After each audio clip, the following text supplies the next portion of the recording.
live. Let's go. Oh man, it feels good to be back. Another episode of the Inner Circle podcast once again.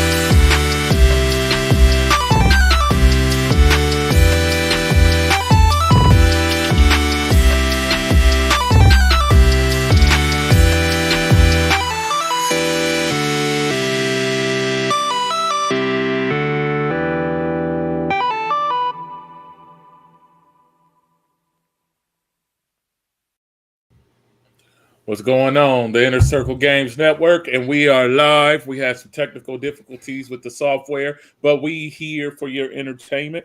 And let's get it cracking. Dark Scorch, what's cracking? I'm programming. Like I said earlier. Hey, programming. How's that life? How's the programmer life treating you? It's confusing.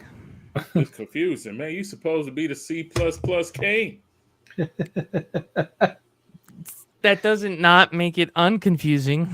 Well, how about you use ChatGPT to give you some help? That's even worse. But they programs ain't that good? ChatGPT doesn't. It's good to get a base start. Like, hey, how would I go about doing this? And it's like, oh, okay, I can figure it out from here. It's like, but ChatGPT can't do. No, not unless I throw money at it. I heard ChatGPT can build games 100%. Is that true or false? False. False. It's like false. It can do programming, but it's behind a paywall. It's behind a paywall. Well, yeah. So you can use ChatGPT 4 for free when you use Microsoft Bing. They have put it inside of their AI, so you don't got to pay for it. Well, I mean, ChatGPT is free, but it doesn't. I say version 4. Version 4 is the paid version. Oh. Yeah. You gotta get your cheat codes up, man. Back on that. I see. So you don't use it at all, huh? ChatGPT? Yeah. I use it occasionally. Okay. Mostly for coming up with ideas. Okay, that's all. So just to see the what they call it, syntax. Yeah. Yeah. Pops, what you doing? Who you texting? I'm letting the Discord know that we are live. Man, you was supposed to do that 20 minutes ago. No, you was supposed to do that 3 minutes ago. You was supposed to do that 5 hours ago. Who pinged me on Discord? It was Pop. When you do that, then like they leave. So you got to do it when you're live. They don't wait. You got to wait till you're live. I learned that by doing Prince Pop's play. Why they don't? Why? So nobody because the attention span of people is very, very low. So like they got to see you live as soon as you're live. They're not gonna wait. They may get a notification, but you got to get it to them when you're live. So wow, I wanted to wait till we were live and do it. So now everybody knows that we're live. So we got the share screen buttons. What's these buttons? They done added like some prompts. That's the YouTube link. Y'all see these buttons, or y'all don't see these buttons at all? I see 2 other people on my screen called Pops and McPerk, and this big red button that says leave. It's kind of tempting. No. Oh, wow. This dude want to be sleepy, man. You supposed to be the #1 YouTube podcaster in America right now. He's the young guy on the streams. Yeah, man.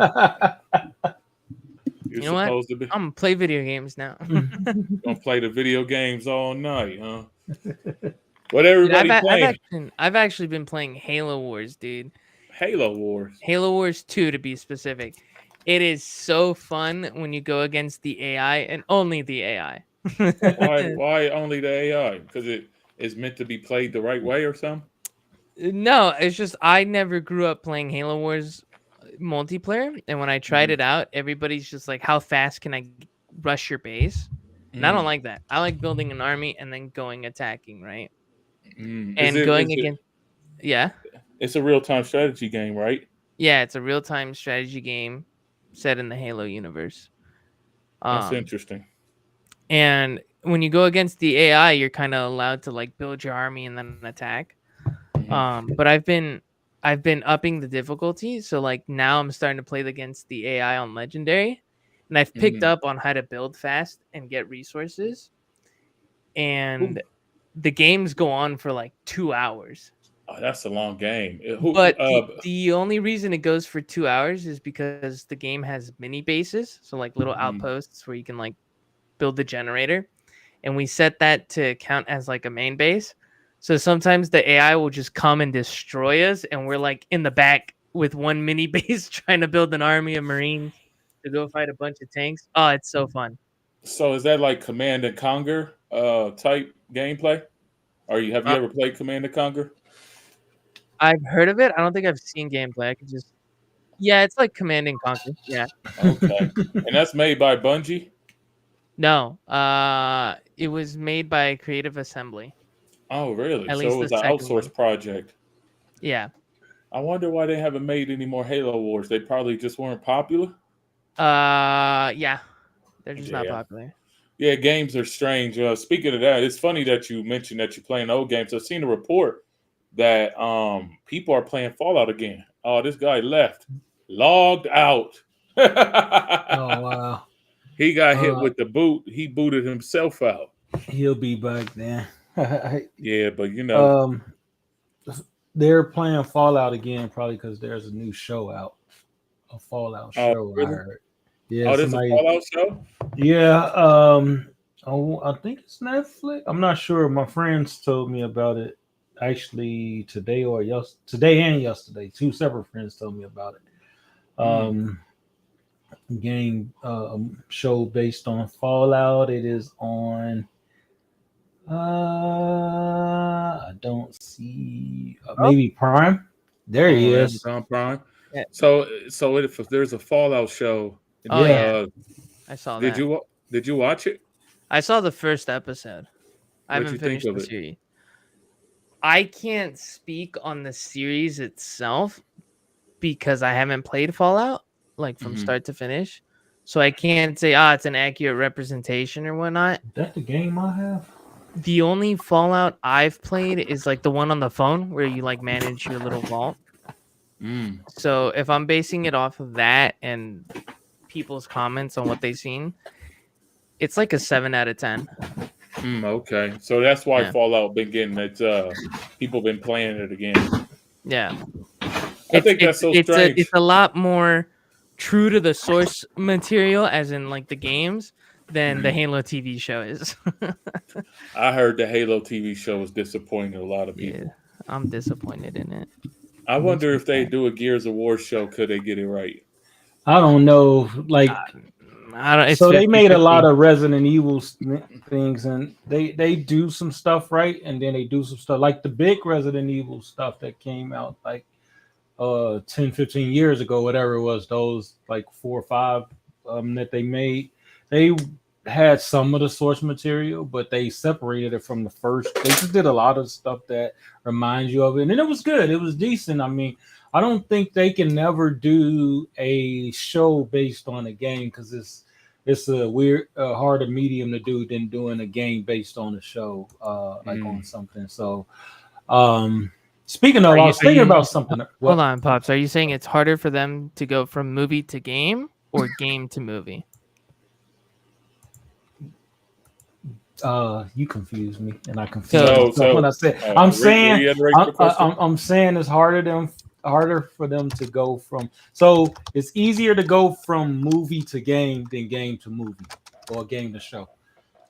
So like they made the Star Wars, Lego series really cool based on the movie, and it's a lot stuff. You played the race course, you like that, right? Yeah, that is so awesome. Like I played it back when it was on PlayStation, and the things that they did and made it funny. It was literally the actual movie, but like the Legos will fall apart at weird parts or something like that. But it was still based on the story.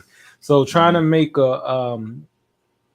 because you're playing through the game. So if you try to make something like that and you're really not playing it, it doesn't feel good. I remember they made something, I think like a Left Dead or an Island Dead or something, where they will have this this part when they start fighting, they'll kind of show them first person, and it was weird. It was a movie that came out a long time ago. It was really, really Who weird. showed something in first person? And Yeah, it like, was. I can't think of this.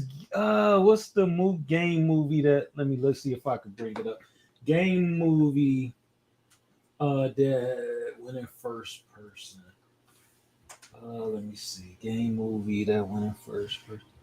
No, that's not it. Game movie. I don't know what it was called, but it came out a long You mean the time. movie that's in first person? No, it's the movie.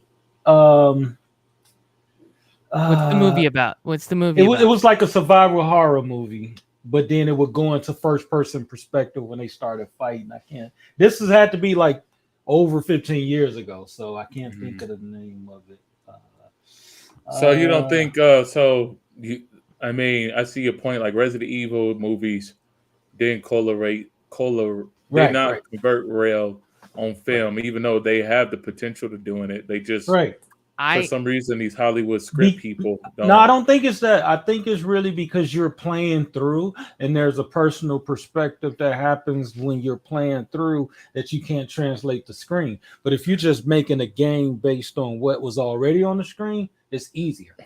You know, I think it's the opposite way, because you can just pick and choose, like, oh, this is the part where you fight a bunch of zombies to get to the boss. It's like that isn't hard to show on screen. Like there's so many ways to do that, right? But if you're coming from movie to game, it's like, okay, how do we tell this in a video game format, right? Like how do I take this section and make it interactive, right? Because that's what it is. The storytelling medium changes from movie to video games, right? Like a video game story is interactive, so you, the player, has to interact with the environment, whereas in the movie you're just watching, and it's being told for you. So going from not interactive to interactive might be a little bit harder than it's like, oh, it's already interactive, cool, I just do a quick montage over here, boom, that's that part that only took 30 minutes of screen time. Right? Yeah, that's crazy. Yeah, it's most of them don't translate well though. I think that's a storytelling issue. Like the person who wrote the script. That's what I've seen. Like I've seen a lot of people, when I watch a game that's been translated from video game to film, it's always been issues with the story or the direction of how they took the film, or they just take the film and just the Dragon Ball film, for example. Yeah, that's like just some dude was like, we about to make some money, and didn't even look at. You could tell that they didn't even look at the source material or even played any of the product. Like that's another thing that happened is, I think when you create a script versus a full-fledged gaming product, like the script writers are going to just go with the summary and just keep pushing. I mean, it's the weirdest thing. I mean, I like when they do game movies, like when they take the character and start it over or create their own version or twist on it. I think that's more like, okay, that's more acceptable than you trying to replicate the full-fledged game.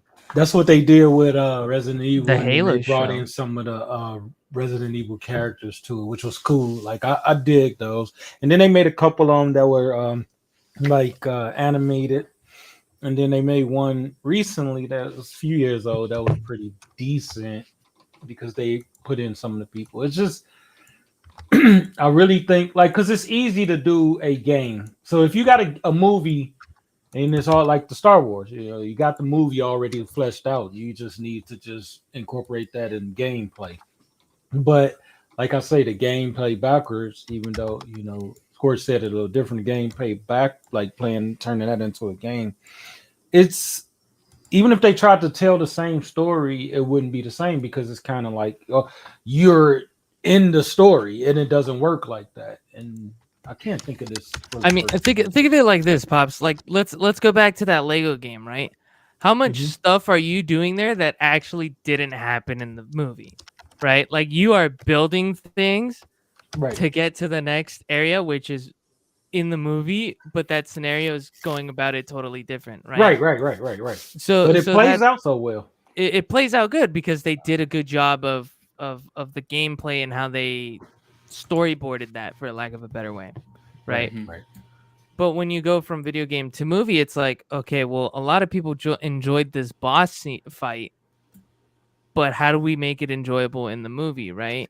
Right. So another thing you could also say is like, you guys were talking about like, oh, we take the characters and make it new, right? It's like you could do that, but then is it the same? You know I what I mean, mean? it's Is it the weird. Same It's show like that It's people like a fell in love different with I or thing. see game? what you're saying. I see what you're saying. Like that Halo show you was just recently talking about. They took Master Chief and just put a completely different spin on what a Spartan is, and they Mm-hmm. went they went far left from it. I think that's one of those things too. Like when they make a product, like okay, The Last of Us, right? A lot of the Mm-hmm. HBO series, a lot of people said it was true to the gaming version of it. I mean, even people Right. were cross comparing. I think that's what a lot of the consumers love about the show, because they could cross compare the PS3 version, the PS4 version of the game, just to look at the backgrounds and stuff, to look for that accuracy. But I think also what happens too is when you make a game to a movie, like you got to look at the customer base as well. Like The Last of Us did it right because it made people who never even heard of The Last of Us love the IP, which it brought in new customers for the series, the product as a whole. Mm-hmm. Like women never really played Last of Us, but they were like, "Oh, I want to play the game now." Like they had no interest in playing the game on the PS3. They have no interest playing the game on PS4, but after they watched the show with a significant other or however they watched the show, all of a sudden they wanted to play the game and look into the universe in a deeper way. So I think it's a combination of who's the difference between The Last of Us and these other IPs is that Sony had a very deep hand in that particular product as well. They controlled the studio that produced it. So I think that was like very detailed Involved. product. Yeah, very. If they ever did a God of War film or something like that, Sony is going to be heavily involved in it Well. versus like Mm-hmm. go so like I think the first Mario movie was not translated well because I don't really feel like Nintendo had their hand in it versus the new Mario animation film. Nintendo put a lot of energy and they put so much energy into that movie where they end up building a whole theme park in that universe style. So I think Right. it's unique when I think it's a combination of the companies need to be responsible for their IPs and not just outsource it to some random studio.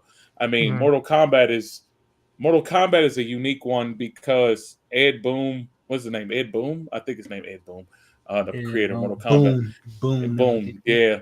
So Mortal Kombat's unique because I think when that era of Mortal Kombat, the story wasn't really defined and it didn't really have any real direction when it was in 16-bit version of it.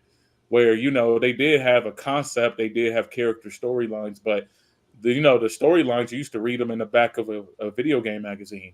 You didn't have no real source material for your favorite character of a game. So I think when Mortal Kombat 1 came out, it was like, oh, this is cool.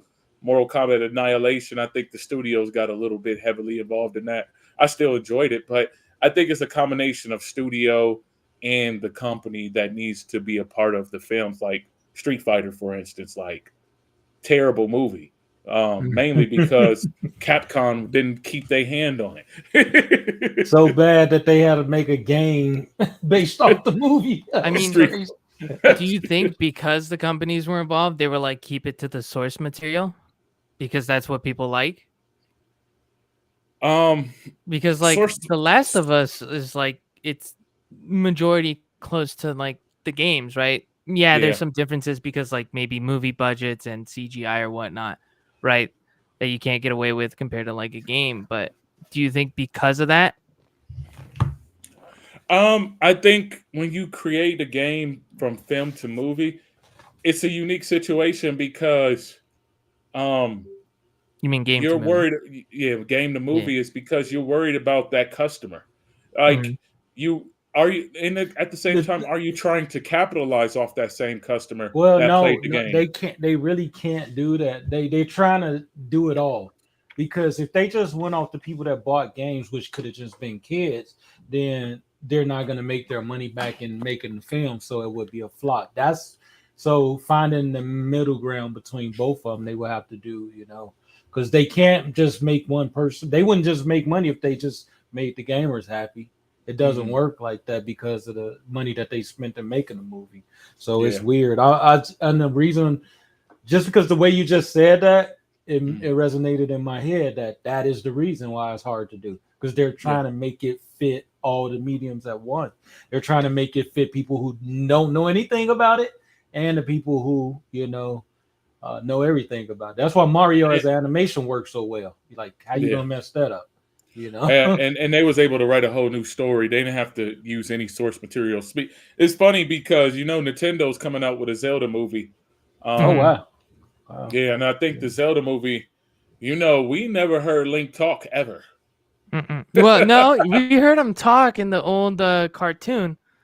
Hey Yeah, he talked in man, the cartoon. that I'm That, talking about hey, in a we can't talk about my card age here. hey, Hey, like it's we for the stay away most from part. my For generation. the You don't most I diss just part, want to my say the old generation. Mario cartoons were for nice. I had them on Hey, TV. for we the don't most we don't part. diss no old cartoons. Like Hey, no. for the most part, Link has been silent through all his video game adventures. Like it's just the Huh? fairy. Huh? Listen, Right. like Yeah. so.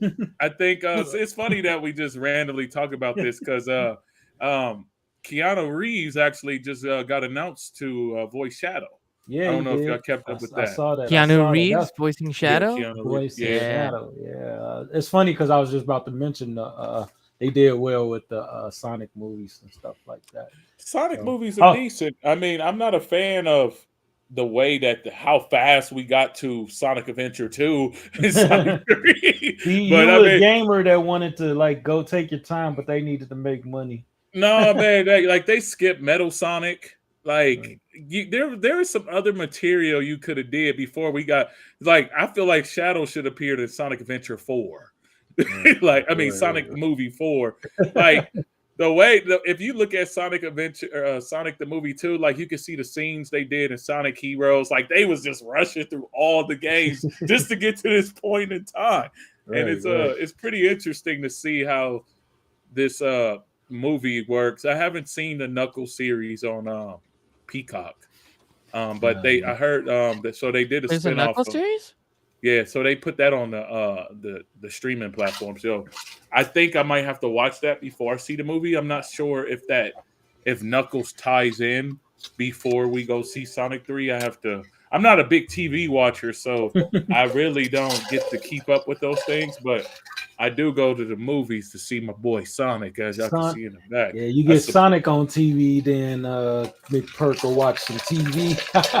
I mean, I just don't like the way that it's split up on subscription services. Like, put it on Netflix to let me watch it. Like, why y'all putting it on this platform that I'm not going to ever pay for? And if I do pay for it, I'm going to cancel it after I watch my show. Hey, I hate that. They do that, and people keep doing that. Oh, the movie I was talking about earlier was House of the Dead. Oh, House of the Dead. Yeah, they made a Dreamcast. movie on it, and they kind of like it didn't really go first. They did some weird game stuff that was kind of cool. I don't think it went first, but I feel like it did, but I don't remember. Like I never watched the full movie. But in a trailer it shows some weird stuff. So yeah. Yeah, House of the Dead was made by Sega. Yeah, I didn't even know there was a House of the Dead movie. Yeah, 2003. You was a baby then. I wasn't a baby, dude. 1999, I was playing the Dreamcast, You dude. was What you 15. You was Man, 15. I was exactly playing Phantasy Star Online and all the good games. Man, speaking of that, I'm looking at some Twitter stuff right now. They said that Sea of Thieves got 40 million pirates. Cool. Good for them. I think they made the game must have did well on the PlayStation platform. I mean, it's just a good game in general.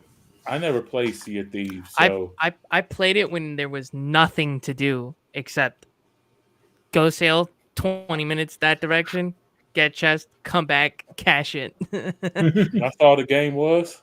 That's all the game was. Plus, you could attack other people. That That's was it. pretty fun. Yeah, Was there was some shops and whatnot. Like there was some stuff to it, but that was pretty much it. it was Sea of Thieves like what's that game? People like Black Flag. Nah, it's What's different from Back Flag, I think. Yeah, because the Black Flag had a multiplayer component that people love with the pirates. I don't know if that was similar. I never played Black Flag, but I've seen just a little bit of gameplay, and it's different because I think in Black Flag you can like just say, "Hey, the cannons on the left side shoot, and cannons on the right shoot" by just hitting like your bumpers or something. Yeah. Whereas in Sea of Thieves, it's like if you're driving, you gotta get off, go load the cannon, and shoot it. Oh, that's a lot of work. Yeah, so that's why it's like usually play with 3 other people. They're running around doing the anchors, and you're just driving, trying not to crash and outmaneuvering. It's great. So there's 3 pirates on each boat when the game loads in Sea of Thieves. No. Mm. So if you load into like by yourself, you can get a small little boat where like going from like the small boat has 1 sail and 2 small cannons, and they're like within arm's distance. So you get off the wheel, take 3 steps, boom, you can shoot. Okay. But if you have your friends, you get the big ship, and then you Okay. can. But you can choose if you want to go solo with a big ship. It's hard, but So are you pretty much stealing people's boats on Sea of Thieves? Like, what's the core No. mechanic? No, it's not that. no. So why is it So called Sea of it's Thieves like you're then? I'm supposed solving to be stealing. mysteries. No, you're solving mysteries like in the game's story or whatever. You're raiding places to get the most loot and to buy cosmetics for your ship. It's like a chill game. You just get on and pass the time. So it ain't real pirates. It ain't like Captain Hook type. Nah, type it's all behavior. cartoony and whatnot, and you're good. Like you can launch yourself out of a cannon if you really want to. Oh, okay. I'd rather have Captain Hook as DLC, and I'm about to do some real dangerous things because Captain Hook ain't really nice unless it's the Disney version. He wasn't really that nice in that version. What is it? So there, I just seen that. So that's interesting, man. What's going on here? They say the Steam Deck is trending again. Phantom Fury is a Steam Deck verified. What is Phantom Fury? Is that a new game? Phantom Fury? Yeah, I don't know. That's a game. I'm It's pretty a game. sure. Yeah, it's a game. Never heard of it. This is the first I hear of it. Me neither. Game Pass is trending again. What they got? Did they got a sale? Long live Queen Lit. Ooh, something new in gaming, or not new, but like kind of been people like wanted to know more about, and that is X Defiant, which is Ubisoft's like take on or their competitor to like the Call of Duty series or the arena I played shooter. it. I played the first beta for the new beta comes out tomorrow or the last one. I'm pretty sure. Let me look at my email real quick. It should be coming out, and you can play it, and it's the last beta for the game before it comes out. So what's wrong? I mean, why the game took so long to come out? Was it broken? And the beta seemed okay to me. There was a lot of networking problems and whatnot.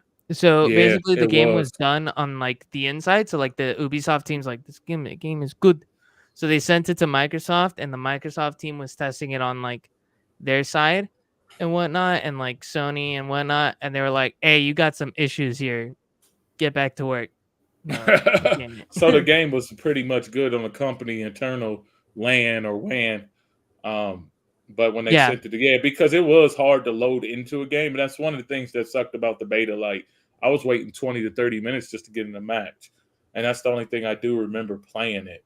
But then I was like, man, it looked like it could be good. But yeah, the loading into matches was terrible. Yeah, the test of it is on the 19th. Okay. From the 19th to the 21st. Dang, that's crazy. It's fun. It's just Call of Duty it plays like Black Ops 3. I like it because it's a little bit slower than Call of Duty. I don't like the speed of Call of Duty. Call of Duty's too fast for me. Like Call of Duty has become so arcade-ish where it's not realistic. I'd rather play Call of Duty 2 or something, or even like Modern Warfare 1. It's a little bit slower. What about Black Ops 2? Is that the one with Hijack as the map? No. With the boat? Wait, Hijack? Yeah, the boat one, right? Yeah. Yeah. I liked Black Ops 2. It was a little slow. Yeah, Hijack was my favorite Black level. Ops. No, Advanced Warfare was the first fast Call of Duty because that one had like the exosuits. Yeah, that one I didn't like. Yeah, that one was like, it was like Destiny with Call of Duty. Mm-hmm. Yeah, I didn't know they way too changed fast. Call of Duty that much. I haven't played since Call of Duty 3, which was like Call of Duty 2, and I was mad. So I Why you was stopped. mad? Because it was the same exact game. It just didn't do anything. That I remember. Like, it just didn't make me want to add to it, and whatever. And I'm see, over I was one of those guys that never go prestige. Like once I level up, I'm not prestiging. Same. I don't care. I think I prestiged once, and I was like, "That's it. I'm good." Like prestige don't do anything for you. It's just a Start liability. Yeah, I don't like at that point. If I got a prestige, I don't want to play the game no more. Yeah, I never understood the joy. Oh, you're prestige 10? You it. should go do something. I guess it's a bragging right on the server, but my whole point about prestiging, my issue with prestiging is like it don't translate into other games, or it don't give you no awards where you can even have that status. And like I prestige in all these games, like it's not like a MMO where you these badges like I prestige in Call of Duty 1, 2, or whatever. Like y'all not keeping records of my prestigeness, and it's just like it's a waste of time. Like it's just you only prestige on that one game, and then when the next one come out next year, your prestige means nothing. Yeah. I just found some news. TikTok Live is helping some indie games find a larger audience. NBC News 15 hours ago. It goes into talking about people are doing more TikTok Live gaming. I did not know that. Yeah, It's impressive because it's something I've been thinking about doing myself. But what do you say about that, Score? You got to I build an think account. You got to build an it's in a account weird up spot. for that too. Say again, Like- how so? You can't just go live on TikTok. Okay. Like your account has to be invited to go live Mhm. on Oh, wow. TikTok. Like they don't Right, just let yeah. anybody go on there. Like it's good for people who have established, I guess you could say, followings, for lack of a better term, right? Or Mhm. communities, but like That's what it seems like. I As didn't well as know. you need Like, a certain maybe you need a content on there certain and number of followers. So Yeah. when you get more followers on TikTok, it unlocks different pieces of the app. oh wow, So I didn't there's know a that. lot of things that's hidden behind follow wall. Ha! That's a funny word. Yeah, Follow follow. wall.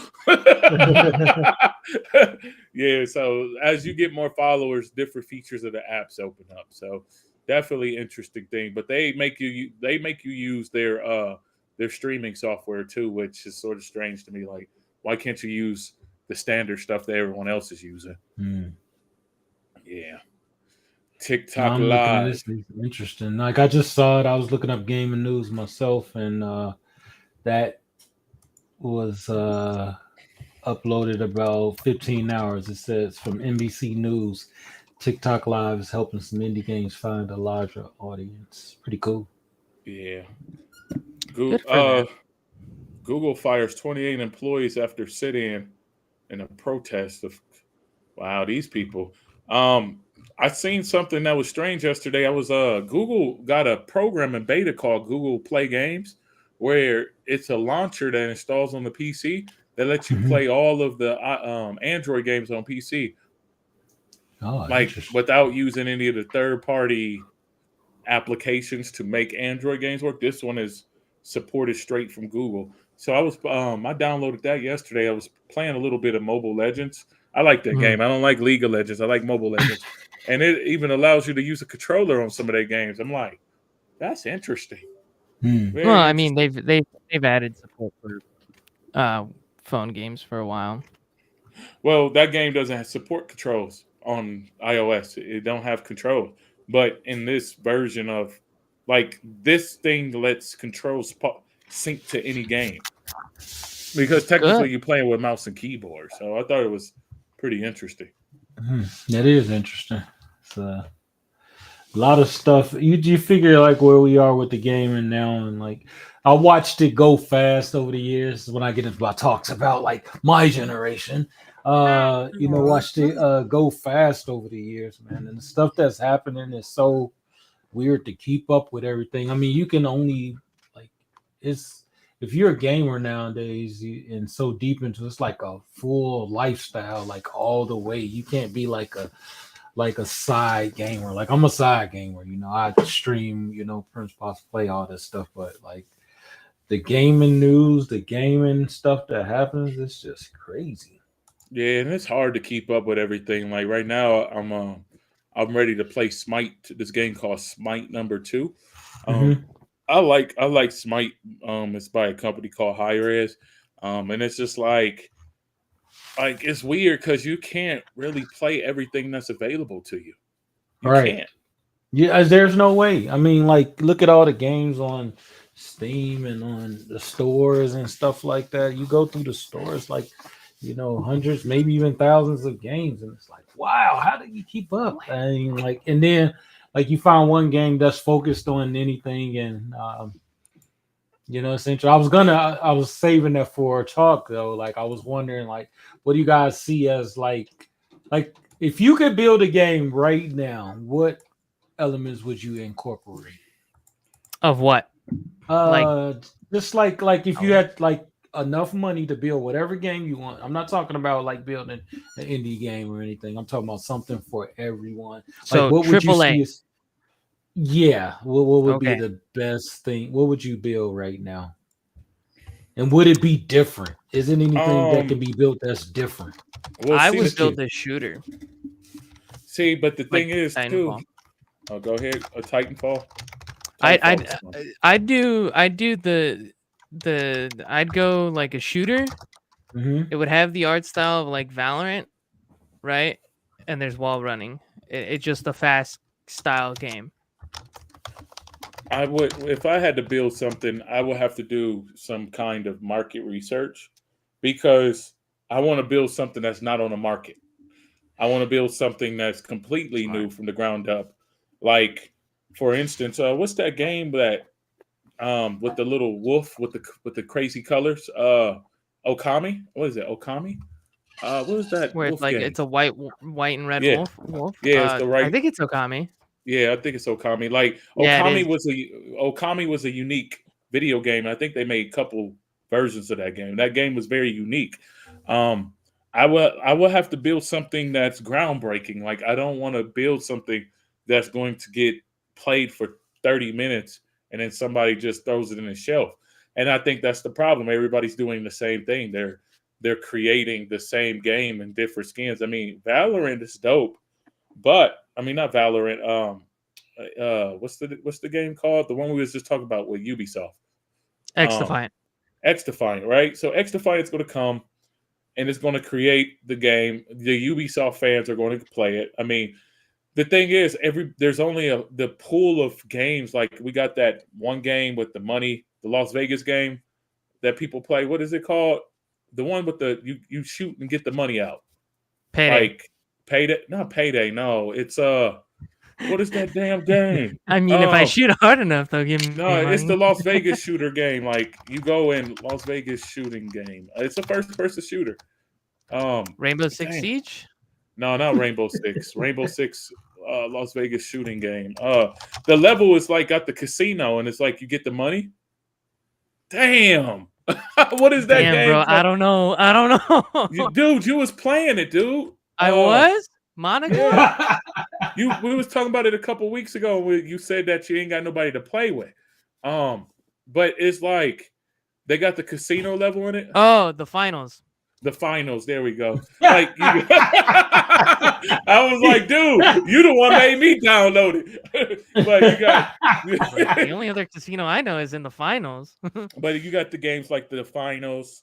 Then we have all these other games. It's too many. It's too many go pool. Like we had an FPS burst. Like at this point, like I know that market share wise, Call of Duty is still superior, but I know Rainbow Six has a hell of a following because it's a different piece of a FPS. But everything else in between, the Overwatch, you just talked about Overwatch, and like, what's the difference between Overwatch and Valorant? Like, they're almost the same game to me. There's different platforms and more power. The things you do. I mean, yeah. art That's style is somewhat different. You could argue. Art style. You know what I would do? And the gameplay, right? Overwatch is like League of Legends turned first person and a little bit more simplified. And then Valorant is like super slow and what do you call it? Oh my god. Reliant on gun skill. Does that make sense? Yeah, and then now we got freaking Marvel Rivals coming out. That Marvel first-person shooter. You seen that one? Yeah. It's not first person. I think it's third person. Oh, it's third It's supposed person? to play like Overwatch or something like that. Yeah. Yeah, that's gonna be good. It's just I heard the development for that game was kind of like toxic, or like that work environment was pretty toxic. Some of the devs were on Twitter saying like, I never got paid for doing this, and the interview process was this, and I was like, I mean, the thing is, like, I think FPS is like a lot. I think FPSs are safe for develop game companies, like, because they know people will play them even if it's a trash FPS. But yeah, like, I still play Halo. I mean, it's just like one of those things. We don't talk about Halo. Leave Halo. Yeah, I think FPS is like when you look at games like the Ghost of Tsushima, or what that the game with the aliens and the one that the Metal Gear Alien Solid versus Predators. No, the Metal Gear Solid dude, Returnal. Those kind of Returnals come into PC. Like, those games broke records, unique pieces. Definitely different kind of games, but definitely risk taking too. But I mean, I guess, when I think about it and look back, there are a lot of games that are like similar, and then a lot of games that change the game. And maybe we need, and I wouldn't even say VR. Maybe we need a new type of platformer. Maybe something that's in between first person and third person, like being able to switch back and forth. I know they made games that did that, but then the power would have to be something more intensive, like you. I don't know. I really like level up games. Like, I like games. Like, there was this game. What was it called? I played it with my friend. What was the game where you were a cop and you can level up? Oh, that's Crackdown. Crackdown, and it was just I didn't like it. But the first Crackdown, I don't remember. I like Crackdown too. First one, I was like, yeah. The first one was so nice. I mean, like, you couldn't especially for its time.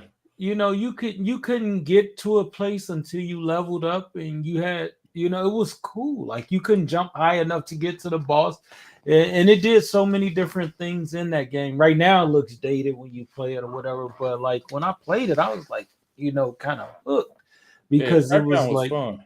Yeah, especially the 360 version when it first came. Like, we all was online jumping around because it was groundbreaking for a game to be doing that in multiplayer. Yeah, like, you could be on the whole other side of the city and your friends are not lagging on the other side of the city.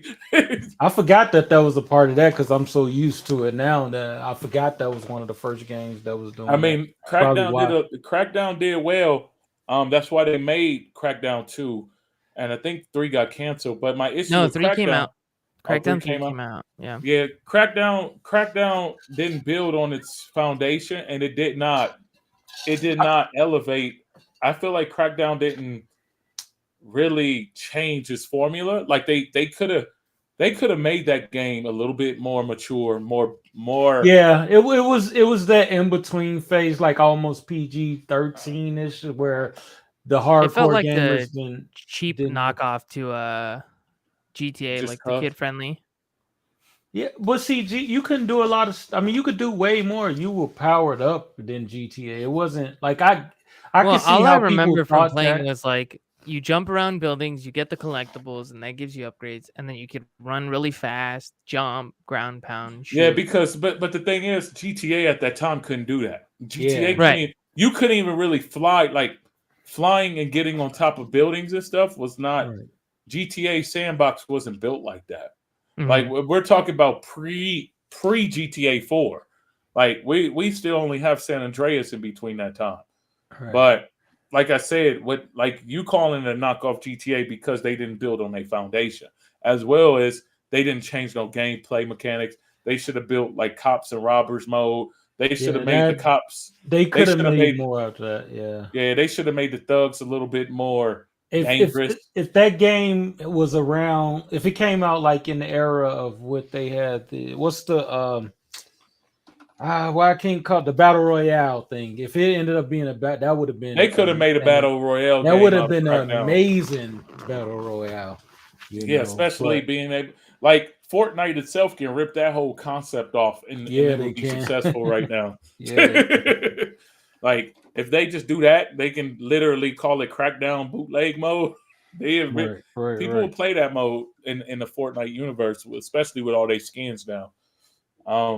Pretty interesting stuff, man. Too many FPS though. Like it's just like it's. Mine's different because we have loot boxes and skins. We get them with the microtransactions. Man, that get you with the scamming. The games be scamming. Hey, man, I don't think Valorant is a fun game yet. People are on it because skins.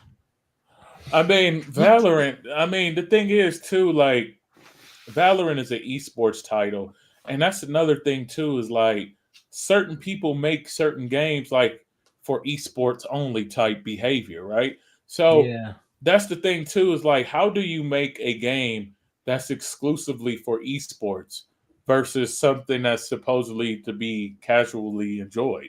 Like, I think you take skill-based matchmaking away, and you don't include a ranked mode, and then it becomes casual. I think you can do it all. I think games are not trying to do like when Halo came out.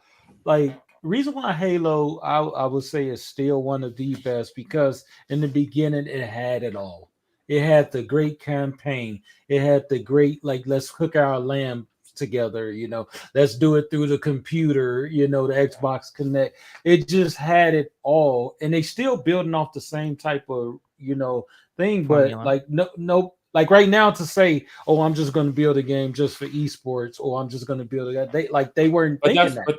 But they weren't thinking that then. Yeah, exactly. But I'm saying that's what people are thinking now. So like that's, I know you can't take as much time as they did back then. It's weird, because everybody wants to rush and make money. It's going to take another independent studio out there to come and do something and take the time and work on something big that everybody's going to love, because now everybody thinks money first. And it's cool. That's the world we live in. It's one of those things with everything, from the movies we watch, from all that stuff. But somebody's going to have to come in and say, like, I'm going to make a great game all the way around, a great campaign. And then it's not just about the writers or let's just get this actor to play the voice. Like, so what that actor plays the voice? I mean, it sells a few copies, and I like that they have better actors playing the voice because it's different from like the first Resident Evil, like, Jill, where are you? I get it. We evolved to that, but I think somebody got to come in and just like go to that next level, even if it takes 3 years to develop a real good game, and stop rushing these things out. And it's cool, like it can be done. Halo can't be that company that redoes, like 343 or whoever's going to take on the next Halo can do it, but it's going to take time, and hopefully that's what they're doing behind the scenes right now. I don't know much about COD and Call of Duty and all this stuff, but Call of Duty's copy and paste. Yeah, that's how I say it. That's what I with competition coming in that FPS. I mean, there's been rumors that SOCOM is coming back for the PS5. SOCOM was actually one of the first Isn't that a realistic? Yeah, like very hardcore shooter. Yeah, it was. Yeah, SOCOM Navy SEALs it came out on the PS2, and it had a very, very hardcore community. Literally, military people played that game. Like true, they used the real Marines to actually build that game, as well as the Navy SEALs. Yeah, they use real U.S. Navy SEALs to make that game, and it's rumored that it's coming back. And even with something like that coming back, if it comes back with the strength that it had on the PS2, like once again, it's like this live service game, like the communities are, there's only so many console gamers where something got to give. Like these games, somebody got to drop something bigger because everybody's running to the same thing. Like I seen something that Time Splitters, somebody leaked Time Splitters 3, the lost version of it, and like I think FPSs are going to get, they're getting pulled, they're getting stretched because the communities are getting fragmented over time.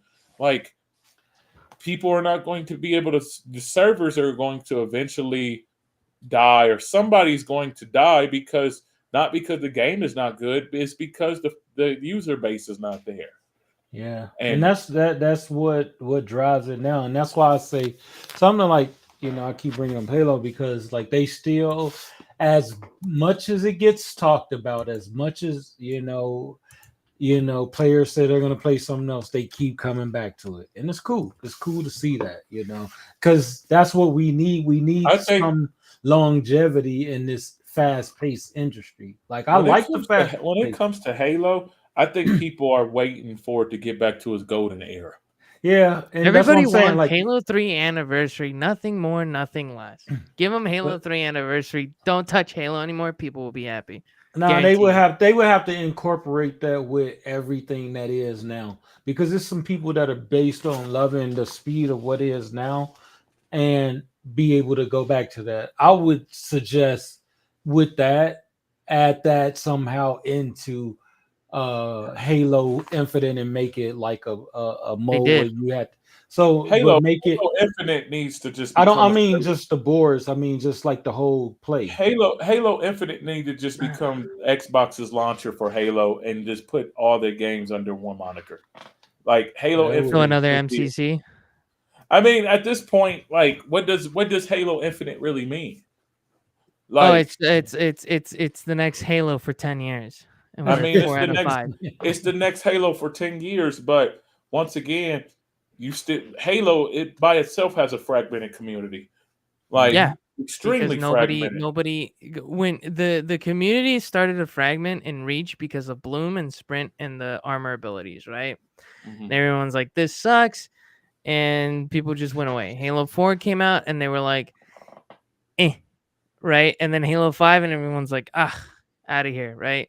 MCC came out, launch was horrible, and I think everybody just wants Halo 3 again because of the glory days and I mean, nostalgia. and Master Chief Collection had a very. It took 10 years for Master Chief Collection to get to where it's at today, because Yeah.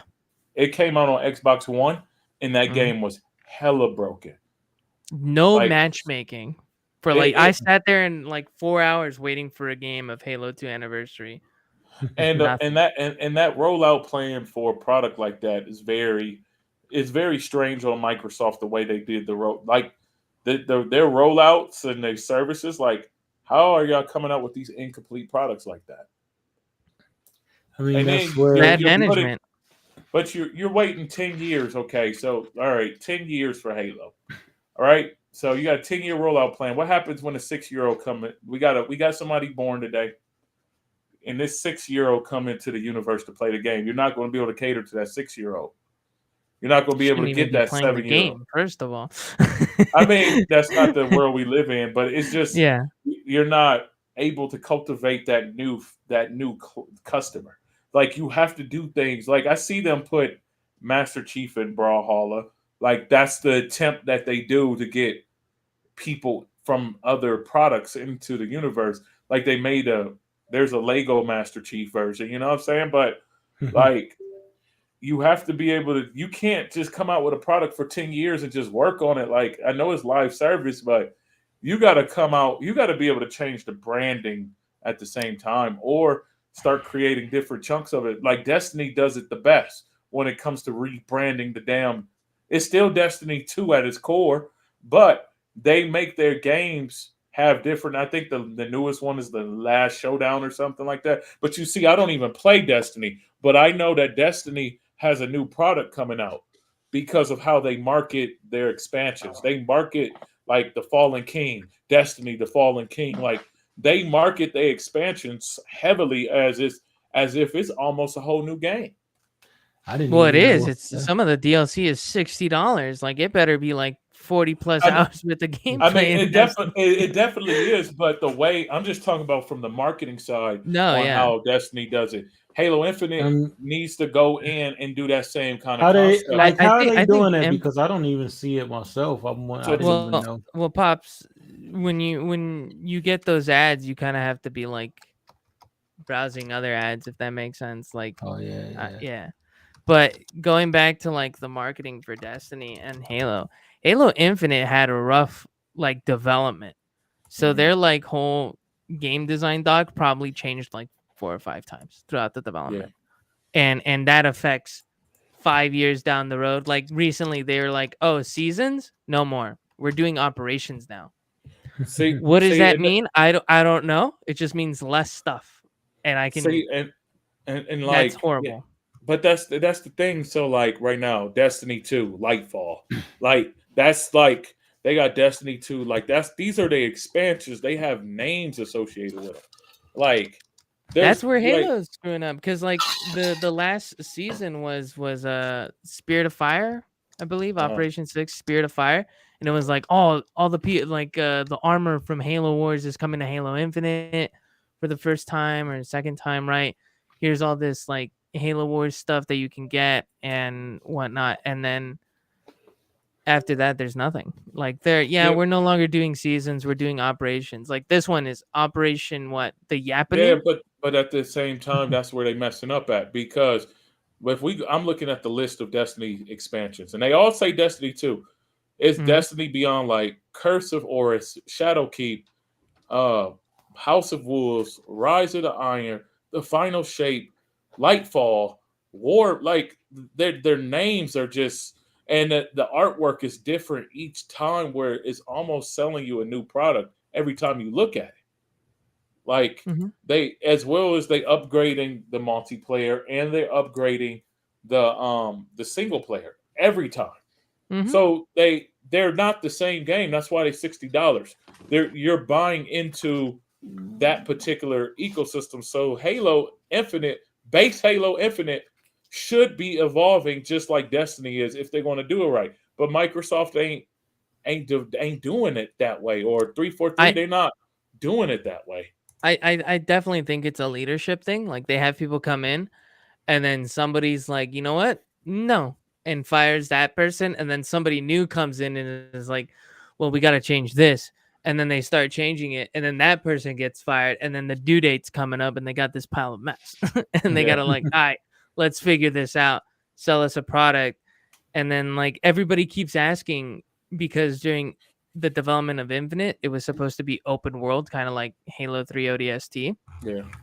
And we were expecting like, okay, there's free DLC coming, like it better add like 2 to 3 hours of campaign, right, and continue the story plus a bunch of armor and whatnot and maps. And it's like Mhm.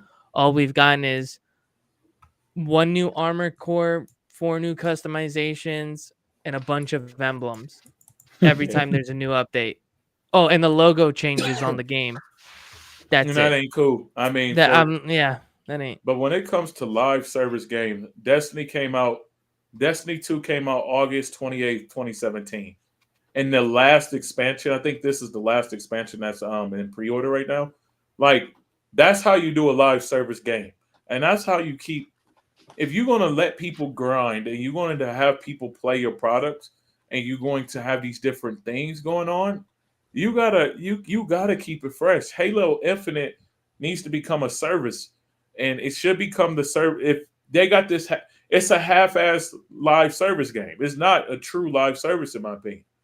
Like y'all not patching it, y'all not doing anything like that. As well as for a game like Destiny, that game is making a lot of money just through microtransactions because for it to be out from 2017 and they only drop expansions in between, their revenue is coming from somewhere.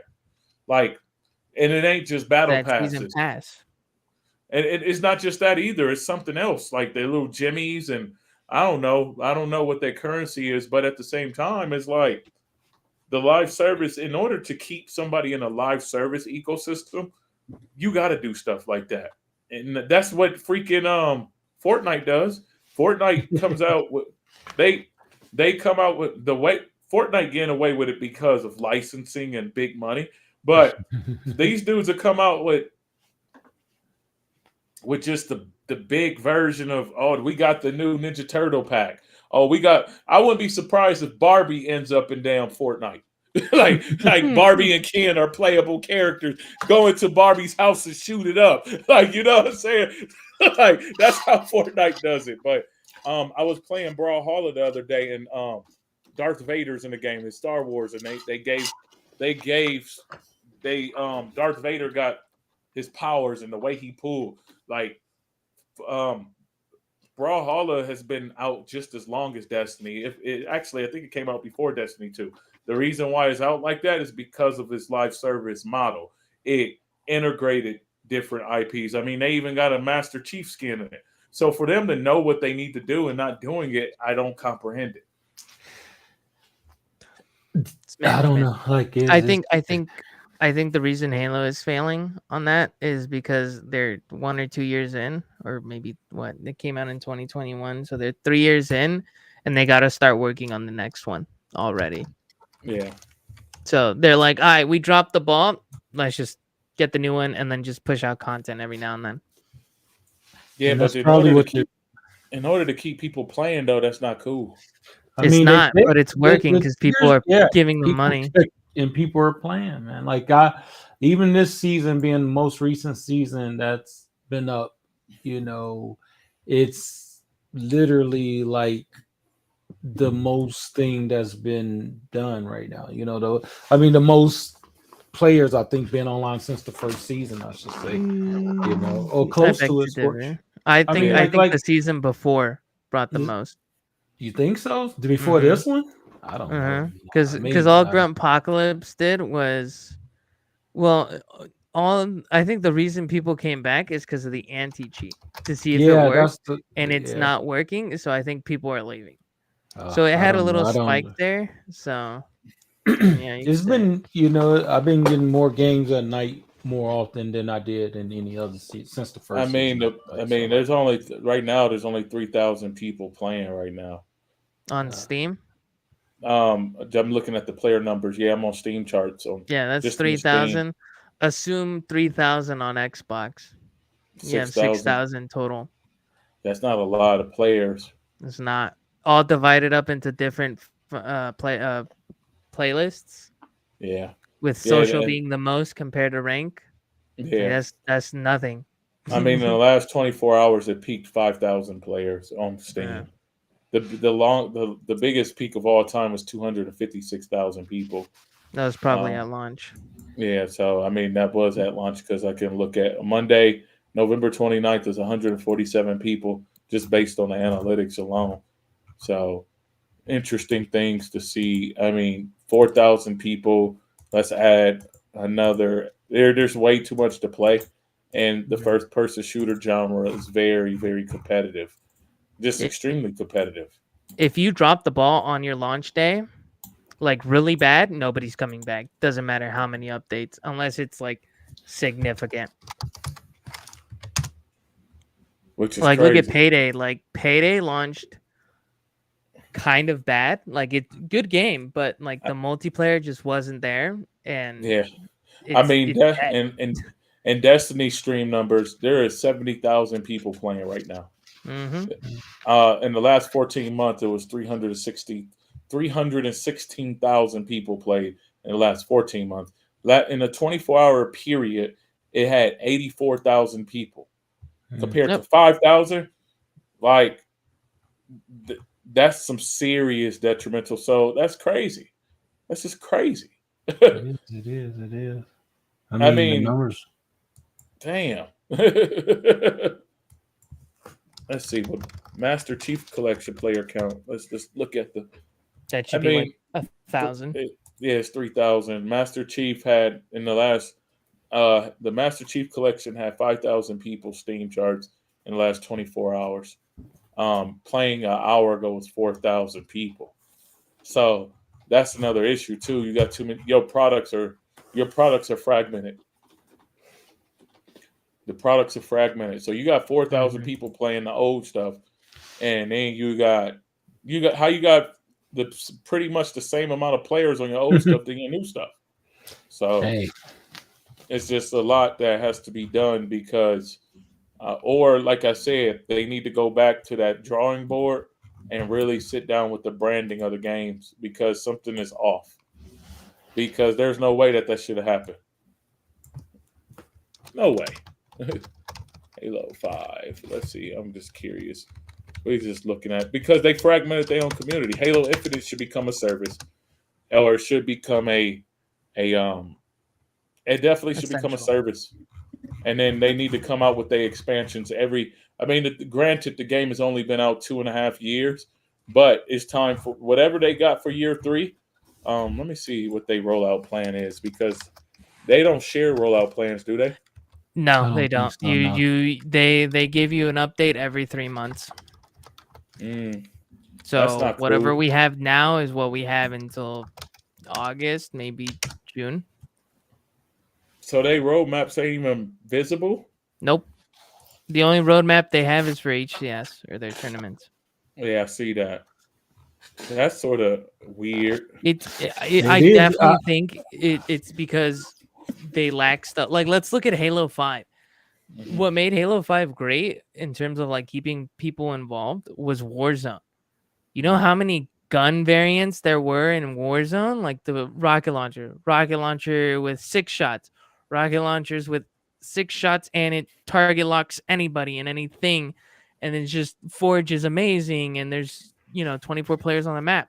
Like a Mhm. lot of people love that. And they're like, Yeah. oh, if Halo 5 did this infinite 10 years, it's infinite. It goes back to the original art style or Halo Reach. There should be all the guns plus the new one from the Banished, right? No. Like we don't even have the SMG in Halo Infinite. Like Mhm. why play this when I could go play Halo 5 or MCC, right?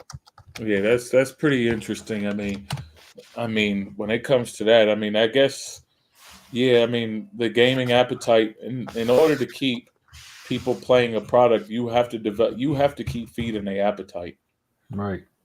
and If content your is goal key. is content every 3 months and you give me like a little bit of something, I'm going to eventually just stop coming. I mean, at this It's like point, I feeding your mean, dog very little food. you don't Like think why 3/4 why? like if they can get like an Iron Man suit in there, you don't think that'll boost I think morale? I Nope. think it It'd would, just but be, I oh, don't know they why added would they Iron do. Man. Cool. Game's still No, not. I mean because that's what people are into right now. I think it would make a difference, but people like to like have their own skin. I'm not a great difference, but it would people are not leaving Halo because it doesn't play good. Like people like the way it play. Yeah. It's just like McPerk says, it's missing something, and stuff like that is probably that missing thing. It, There's something else that's missing. Like I it, it- mean, yeah. even like Halo 5 with the assassinations, and they would put in new assassinations, and it was like, okay, we didn't use assassinations that much when you got to the higher levels, but it was cool. Maybe if they put it in where you can use it sometimes, and then you could Are you talking cancel it about out or the something. animations? Yeah, Yeah. Game yeah, preview? They and didn't not put it not that in. it, yeah, not that it wasn't like, I mean, like playing as a top tier pro level, you don't want to use it and get caught in the middle of it. But I mean, if they had it where you could use it sometime in the middle of the game and be able to turn it off when you're not using it or Or whatever, press a button just to have yeah, a ton. Like I'm yeah, so yeah. dope, I'm It's a willing to lot of press the So stuff button. that, so it's content. What you're getting at yeah, is content. There's not enough content. yeah, yeah. You're right. Skins alone aren't gonna bring me back. Oh Like, no, no, oh, no, you not, released the meal helmet from Halo Reach. Cool. I'll log in, buy it, equip it, maybe go show it to my friends in a couple games of matchmaking, and then I'm gonna right, bounce. right, Like right, I need a new map, 2, 3, 4 new maps, right? A bunch of cosmetics, maybe some story right, added in order for right. me to come back. And that has to be worth 6 hours of gameplay, right? Yep. That's why Yeah. it's like when a new game like Call of Duty, or not even Call of Duty, I guess you could say the old Halos, right? When DLC comes out, it's like, all right, here's like 2 or 3 new maps, right? And here's Mhm. some new armor. And then you'd have to grind to get the new armor, right? And you're playing on these new maps. And maybe there's 2 or 3 new weapons, right? There's content there that'll make you want to play, which is what Destiny is really good at. They're like, cool, we got this raid. It's going to take you guys about a month to figure out how it works. Here's all this new stuff, and here's how it affects all this other stuff. You're going to be here for a while. Go. Right? Whereas Halo Infinite, it's like, all right, I got a new map. The store has some new products, and they all cost like $20. That's it. Yeah, I mean, yeah, it's definitely something because I'm looking at y'all didn't put me on numbers now. That's my game. Rainbow Six Siege has 82,000 people playing an hour ago. 82,000 people in the last 24 hours. There's 100,000 people. So I think they had a tournament recently. That's why it went up. Yeah, I could. Well, from December.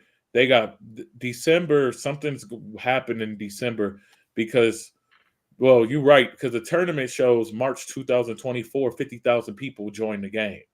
Mm-hmm. Like they gained 50,000 player count, 83%, which is crazy growth. So even something like that, because I'm looking at the player count numbers, it pops if you want to look at the stock market of game numbers. It's interesting because it's like I look at analytics and I'm like, I don't really. They taught us that in school. They're like, if you want to know if your game's doing good or not, just look at the numbers. The numbers will tell you. I mean, it's very interesting because one tournament, March 2024, brought 50,000 players to your game. But what was so big about that tournament? Because it was probably Worlds or something, or like the championships.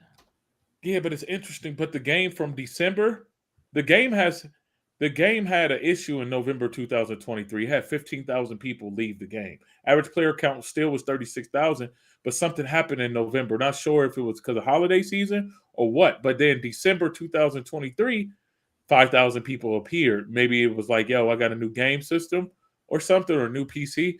But the game has been growing since December 2003. It has grown significantly high recently. And that's pretty strange just to track the numbers of the game. It's like content was added, or like was it a streamer? But I know they added the skins from Halo. Like they added another character from Halo in there. I don't know when. That was probably around March. In Rainbow Six? Yeah, so you can play as the Master Chief in Rainbow Six Siege, and you can play as Ellie. I think it's funny. I played it when it got launched, or when they added it. And it's funny because you'll be aiming down sights, watching a corner, and you just see some green thing go across your screen. And you're like, oh, there goes Master Chief. But, I mean, I'm looking at it right now. Why the hell? This is what's wrong with Halo. You license Master Chief. They're sending their players away from the game to go play Halo in a different way. Like what is that? How dare you just license out Master Chief? And granted, they do have a partnership with Ubisoft, but Master Chief and Rainbow Six, those are competing products. You can't do that. That's crazy, bro. And this dude got his hammer and everything in it.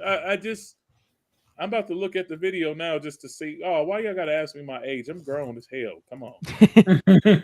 I be hating that, like when they just ask your age. I just push the button down, like you're not getting all that data. They even got a trailer of this dude jumping out of a plane into the Rainbow Six universe. And it looked harder than man, this look crazy. You see it, Pops? I'm looking. Show us what you got, McPerk. I'm looking at something, but I don't know if it's not Master Chief, it's Spartan 117. 117. It don't even matter. Like, why you got him in the game? But the way that they sold that trailer, just how he just jumped out in a window, like, why they do that, man? Is this how they pay $30 for, and he's a $30 skin? I fucked up. Master Chief skin is $30.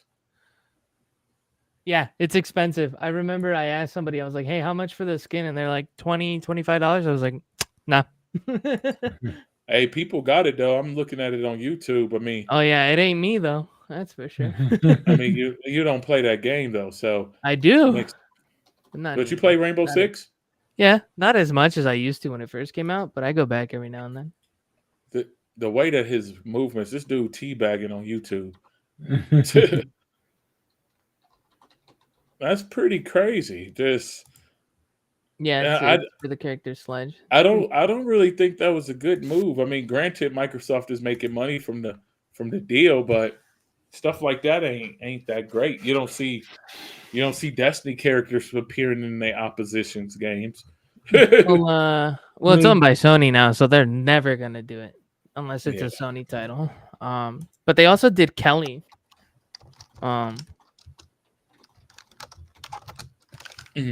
Interesting. That's an interesting situation. I mean, I'm looking at Marathon right now just to see what's going on with it. Here's the Kelly trailer. Who's Kelly? One of Master Chief's homeboys or homegirls. Oh, really? Yeah, I think it's funny. Wow. It's interesting. It's interesting stuff. I mean, yeah, player count is important. Like evident. So they got the HCS where they're paying people. They got all this stuff going. Something's going on that we don't know. Because Microsoft is giving them money. Yeah, I mean, but like they're giving them money for a reason. People are not going to just give money and lose money.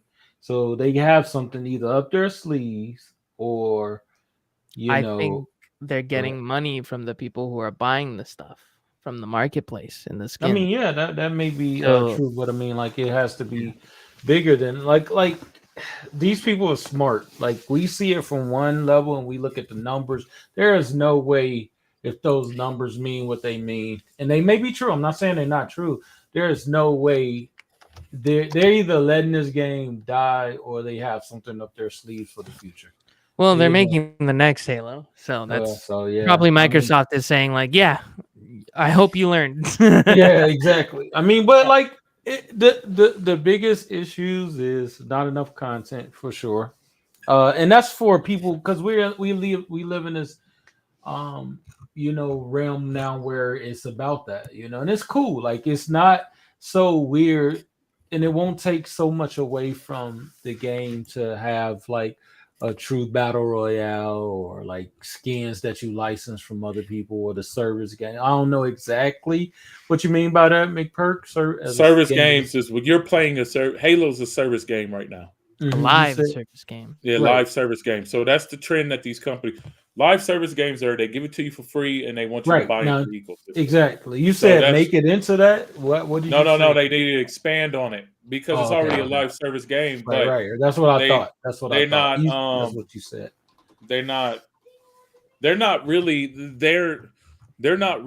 depth in the live service model like they should. Right. That's what I think. Their model is bad. Their model is terrible. Because it's weird to be able to license. Like I'm sort of appalled just seeing. I mean, shout out to Rainbow Six, but why is it that your character is in another game? So actually, in Halo, you can get the Siege emblem and charm in Halo. That's it, though. Granted, but your stuff is not working correctly, and you out here licensing your product out like that's just insulting to me. They needed the extra players so they can what do you call it? Get more money. It's definitely a marketing piece to let people know that Halo still exists as a product. Yeah, it's a lot. I'm telling you, like as much as we talked about and you hear about people talk about this game dying, it just does not die.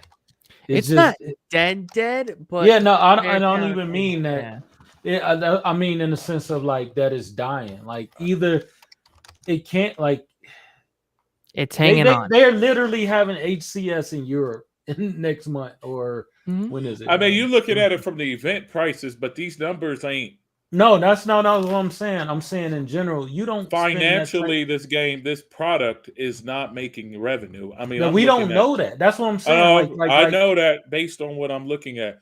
I can look at the growth numbers. You go by the development numbers, and you look at the gross. This game is sinking in a financial. So as a company, I wouldn't put no more money into this product. But they keep doing it, and they keep I'm talking about if I'm Microsoft. Oh yeah, that's what I'm saying. I'm Microsoft. I am not putting another dime in this product. But why? That's what I'm saying. But why are they? That's what I'm saying. Because they promised 10 years of this game, and they they're only throwing the putting it minimum they requirements throwing to the keep it minimum alive money in it until the next Mm. one comes out. because So you they're can saying, see it. That's what I'm yeah, saying. Like to let go of a game doesn't mean you're developing the next one. That I shows mean, growth. they Yeah. have to be developing the next one That's what I'm because saying. the money that's being thrown in here based on these financial numbers, no, this That's game is not making its what I'm profit. saying is that is like to be developing a new game is not death, bro. Death or no. dying. Death and dying is like we don't do I mean, anything else. So we're not with the saying future. 343 the company is dying. We're saying Halo Infinite is dead it's because of the dying. lack of It, content. Right. And it's they're No, I using all understand. the You could time like and as resources well to as develop the playing next one to right, get that revenue back. right. as well as the So player numbers are definitely showing. You're not breaking right. 100,000. You're not breaking even 50, 20. You don't even have Like 20,000 I'm not players. saying that like I got like stake in it or something. I'm just I saying mean, like I got I look at everything. I got He's like, stake I in bought everything. Microsoft stocks. I I technically mean, own these I people. mean, from a Microsoft standpoint, I know for a fact because you can look at the financial records. But when it comes to the financial sheets, these numbers are the Steam numbers. The Steam numbers don't represent the Xbox Game Pass numbers, but based on the numbers, it is at a downward trend. I mean, 3,000 people, bro. That's not a Mhm. lot of people. That's a small niche community at this point. right. Like that's very small compared to what's really happening. And so you But know how like in the new age, especially like the generation under mine, like starting with like the millennials and Gen Z, I to mean, say but the something but is trash Talking and trash. dying. I'm no, saying like well, we're looking at the numbers. The game lost 98% of its player count. 98% of the player count is gone. And they probably in different products. That's why I'm like, right, why are you putting your characters in another game when you ain't fixing your own stuff? Like right, to me, that's insulting. right. I Like, mean, that's the thing. It's like what's going on. Like we don't know. Like there's no way I this mean, we game. know because we can see it. It ain't that we No, don't no, know. no. Like you saying, like I don't know. It's like you still, if you have stuff out there and you care about it, you still take care of what's there for whoever's doing what until whatever the next big thing is out. And maybe, like you say, I mean, maybe quote unquote, live service updates is one thing, but Halo Infinite may be dead by what you're all saying, but I'm not saying like it's dead. I'm saying that it needs dead based on player numbers. It's dead based on player numbers to players. But right, when it comes to its actual Development. life, the development of it, these numbers are showing something else is going on in the background. Not saying that Microsoft is not completely invested in that product, but right, something's definitely going on in the background because it's not healthy. The only thing that could actually fix this product is that there has to be some more money in R&D. It needs the expansions. It needs to have more of it has to generate a new interest as well as it has to find new customers because there's too much competition in the FPS market. And to rebrand this as a household name is very, very difficult right, currently. Like not saying that it's not possible, but right. rebranding the staple of the brand. Like, dude, this dude just said he's playing Halo Wars. Like that right there is like it shows that the Halo IP is still worth something. But we're talking Right. about this particular product. So something like if this dude just said he's playing Halo Wars, like they need to do something else with the product, with the whole Halo product, with the whole Master Chief product. They need to put more into something else. They need to make another Halo Wars. They take risk on the vampire game, the stupid vampire game that came to Game Pass. But you think you can't take a risk to the dude that sold Xbox? Like, Right. like even if you made a different version of the game, why we don't got a Lego Halo? So you know what's funny is I'm gonna go into this is that there's actually a buildable, not a build, but there's videos of a Lego version Halo that they were working on and they canceled it. Also, former dev says, I don't know if you guys have played the game Helldivers, Yeah, but they pitched a game similar to that for Halo, and it got shut down, and various others, and it was all just getting shut down. So and I that's definitely because think the it's someone executive. up there who's like, nah, just normal Halo. don't touch it. You know. Yeah, it's definitely somebody, because a Yeah. product like Helldivers shouldn't have did what it did, and that game came out completely broken, and people are accepting of the behavior of that Because game. I think what people like about it is that it had a lot of stuff. It had a Yeah. lot of stuff, and it was like, look, you pay $20, you're gonna have fun. Hmm. Yeah, we don't have a lot of stuff to buy in here, but like at its core, this game is fun. You Yeah, know. and I mean, for somebody to shut down a mode, like, that's just stupid. But once again, that's one thing that Microsoft is notorious for doing, is shooting themselves in the foot and letting their Microsoft has let a lot of things die just because they're being who they are as a company. They got so much money where they don't have the passion for anything but profitability. That's something to think about. That's something to think about. I mean, Helldivers shouldn't have been a success based on Sony and themselves didn't even know Helldivers was going to do that. I think what's great is like you are a soldier, go kill the aliens, go, Yeah. and everyone's like, okay, I'm going for democracy. Yeah, and for a It's a game big like, meme at this point, and and I it's think that's what's great. 108,000 people playing that right now. The game peaked 2 months ago, 450,000. In the last 24 hours, 168,000. Profitable Prince said ranked Husky Ray with more weapons. I mean, I feel like, just based on what I'm this conversation alone, it to me it looks like Microsoft is the problem to that particular IP. For I Halo, mean, Yeah, I think someone from Microsoft and someone from 343 is bashing heads together. yeah, and they just, because these numbers don't make no sense. You got a whole play. You got more than 100,000 units for sale. You got more than 100,000 Steam download. I just went through 3 different products. There's enough players out there for you to be breaking 50,000. There's enough players out there for you to be breaking 20,000. There's enough players for you to be breaking 10,000. You're not breaking these numbers. Something is wrong administratively. Like, not saying that something is wrong. Something is terribly wrong administratively, because that don't make no sense. I The think last time Halo had 20,000 was what? Season 2? 20,000 No, players, and after that, people were just like, "Meh." are you looking at the same thing? I'm Me? looking at Steam. I'm looking at Steam charts and What Steam was the charts last? are not the most accurate because you can't get any charts for like Xbox players or anything like that. Mhm. But Steam's charts are What was gives the accurate. you a good What was the representation last of like number? player High base. number on Steam though. Like how you look? I'm looking right now. It's crazy. And then they got the nerve to put Master Chief in another product. Shame on them.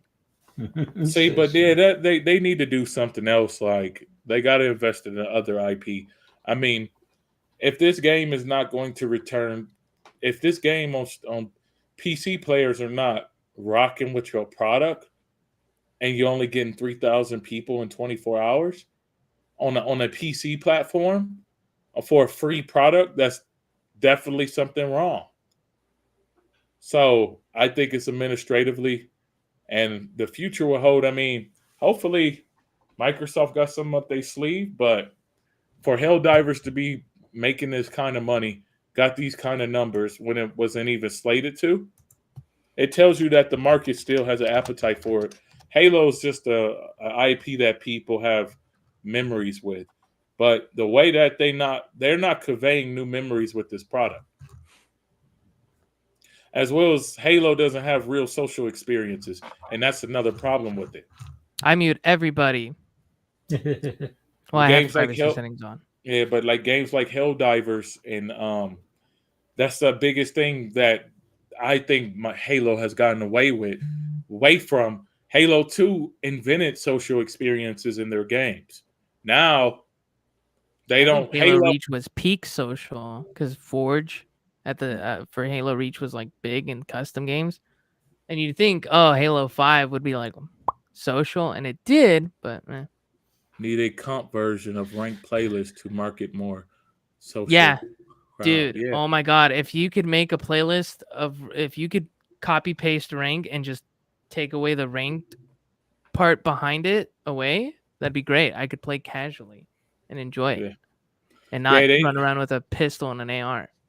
Yeah, they gotta like the simplest solution for Halo Infinite would be is they need to interact. They need to create more social experience in the game. That's why Minecraft and certain games do extremely well because they have social experiences. Exactly, David B.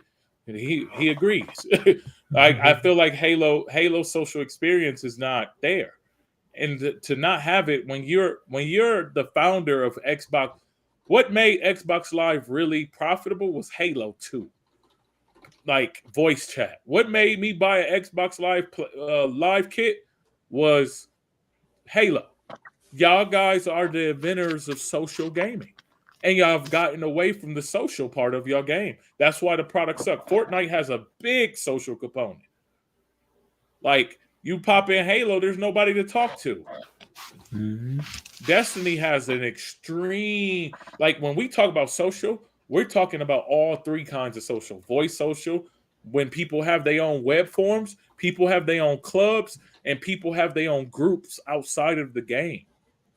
Like there are people that are on Destiny be like, yo, we doing a raid at 7:30 Eastern time, 9 p. Like there are websites dedicated to people to just play outside of the Xbox ecosystem. So it's pretty strange that Halo does not have any social dynamics. And I think that's a problem.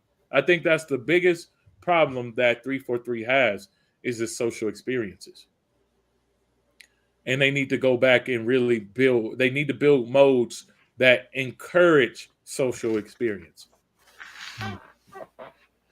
Because when we go on the Halo forums, like I'm looking, I just type Halo on Google. Like, of course you got and that's The the thing website's too. horrible. That the website was horrible, and so this is the difference, Rocky. I know you love this product, but you remember, yeah, I'm not fighting for this product like that, but I do love it. But I mean, They're like, paying him. but we hit something on the Wish. on the nail because you remember Bungie.net. Guess what it had? It had Forum. every single one of your stats from every single Halo game that ever existed. It had every time you was killed on a map. It had, dude, you could pull analytics on somebody's, hey man, you died in 1991. I won that game. No, you didn't. According to Bungie.net, you did not win anything. So I think that's the issue with the product. It's not sociable. Halo Waypoint, I mean, I'm looking at it. I'm on Wayback Time Machine. Bungie.net was like the social identity for Halo. And that's what's wrong with it. It doesn't even offer that no more. I mean, HaloWaypoint.com, Canon flooded Juratic Discord Halo official site. Halo 6 bring back series creator says inside their game. Halo 6? They what? Hold on. This has got to be... Yeah, Halo 7. Yeah, that's got to be BS news. How 343 leadership ruined Halo Infinite campaign. 80.com. So the thing is, I'm looking at people talking about it still. That's the thing.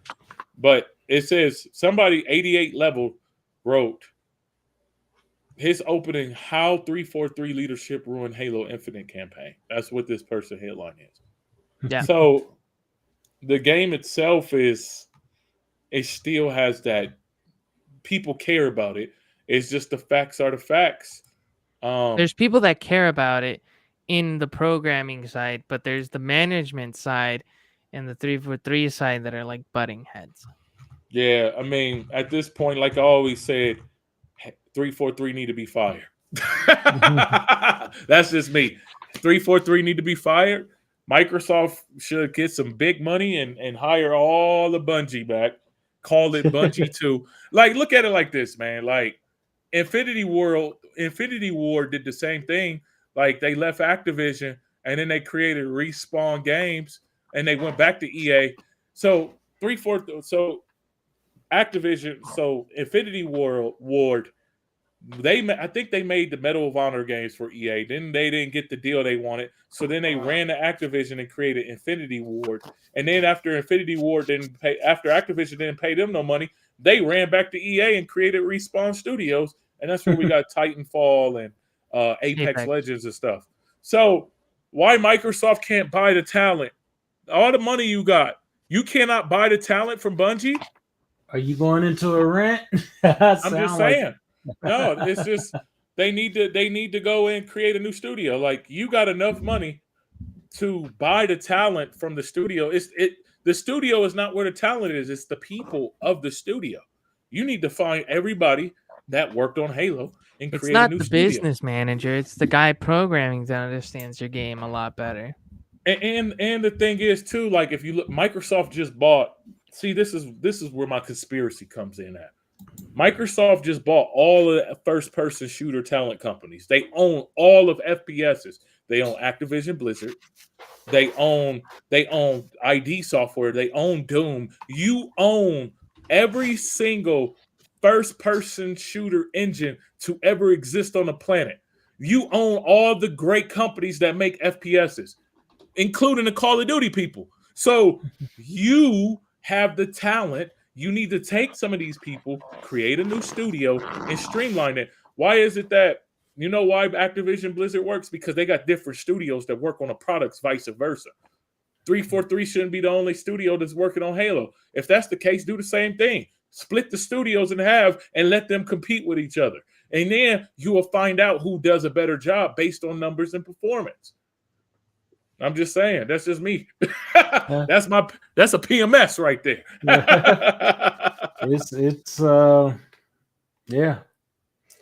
It's interesting watching it all come in, in time to see what happens with it all, because like something's definitely going on, because like somebody's doing something in the background, something's working, but we just don't know what it is. Maybe a new game, maybe, who knows.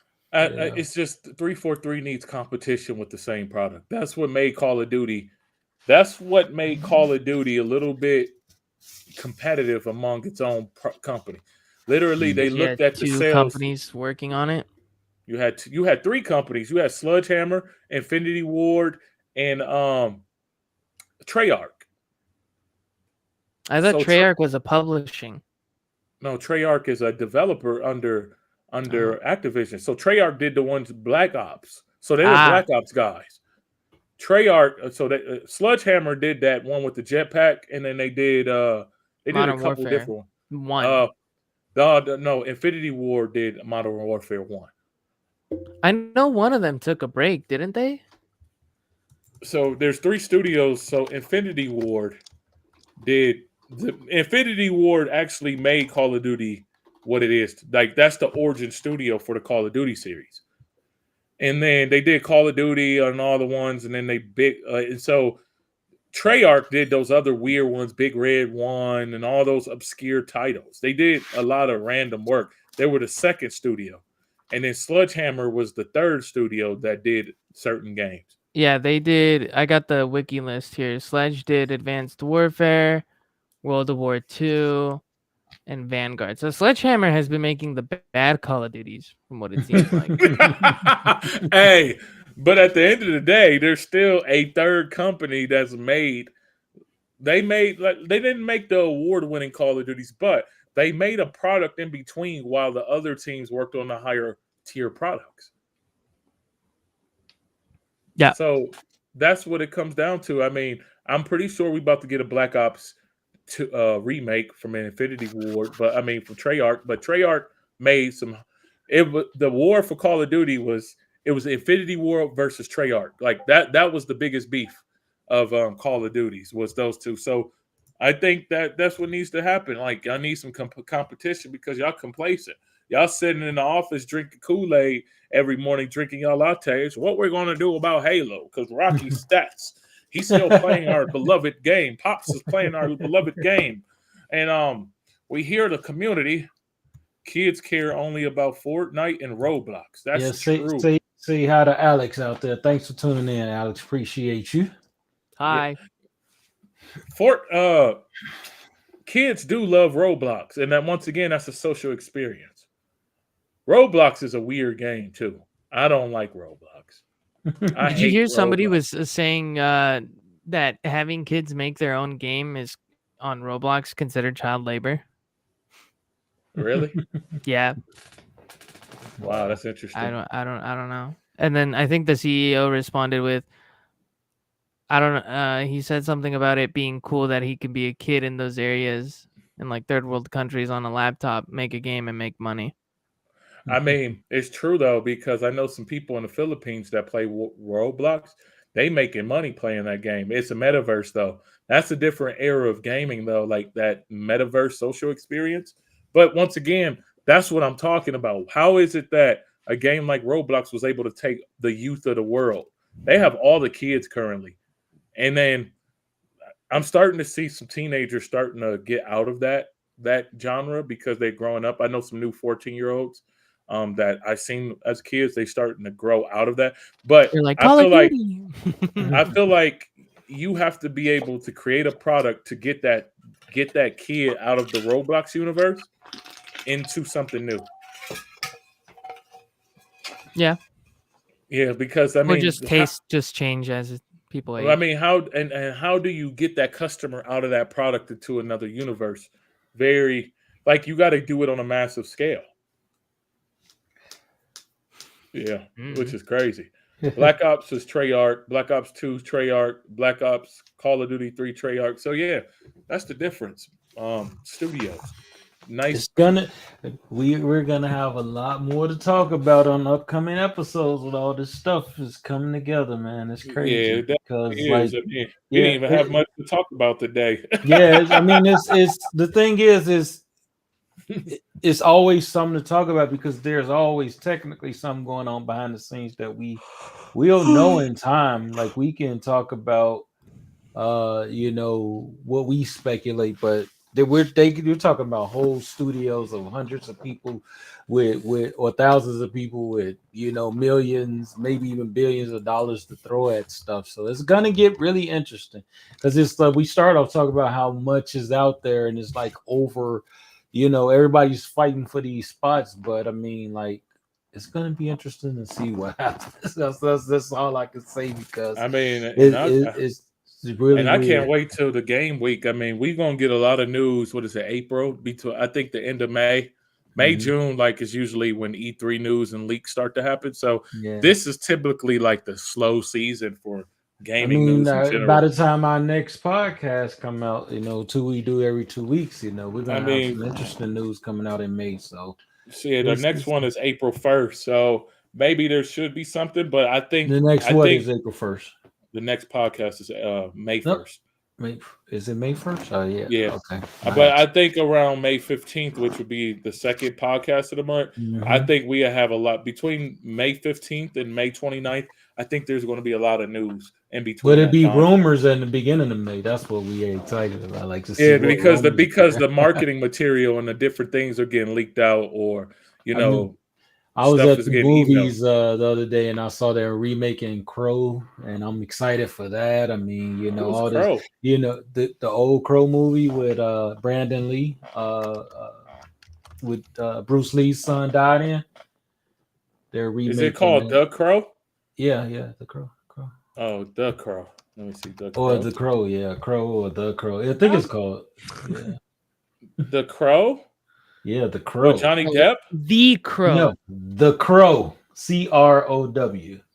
Yeah, THECROW. Let me see what it's not. Is it got a guy wearing the Kiss makeup? Yes. Cool. It came out in 1994. Yep, and they're making a new version of it this year. 2024 official trailer. Yeah, I just saw it at the movies the other day. It looks really, really good, and they got a Bad Boys 4 coming out, and they got a bunch of stuff that I want to see coming out, and it's pretty cool to see these trailers. It's Bad Boys 4 is coming out. When does that come out? Let's do a movie. Let's do a movie run real quick. because Yep. Pops is a movie guy. Yeah, you know me. You're I'm not these a- young whippersnappers with all your new games. Let's talk about the old games. No, I love movies. No. I love. I wanna go home. No. Movies coming out in 2024. Yeah, that's Oh, good. they got Star a Wars what is it? The new the first Star Wars is coming out back in They theaters. got- What is it called? they got a Deadpool and Wolverine movie coming Yeah, out July that's what I'm 26th. really excited about. That's Deadpool. weird. Did you see the artwork for it? I saw the trailer, the artwork. Oh, I've seen so much. It stuff got on like a heart picture, like yeah, a heart yeah, chain. yeah, with Deadpool and Wolverine. Yeah, that's Yeah. funny. Yeah, I know because Dwight of The Office. What is it? What did he say?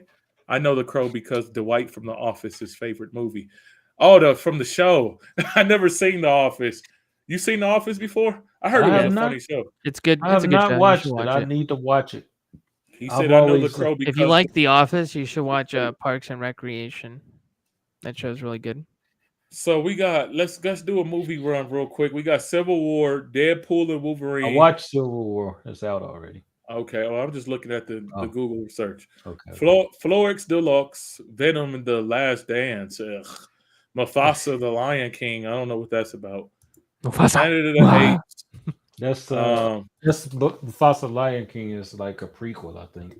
Yeah, we got Red 1, Sonic the Hedgehog 3, Transformers 1.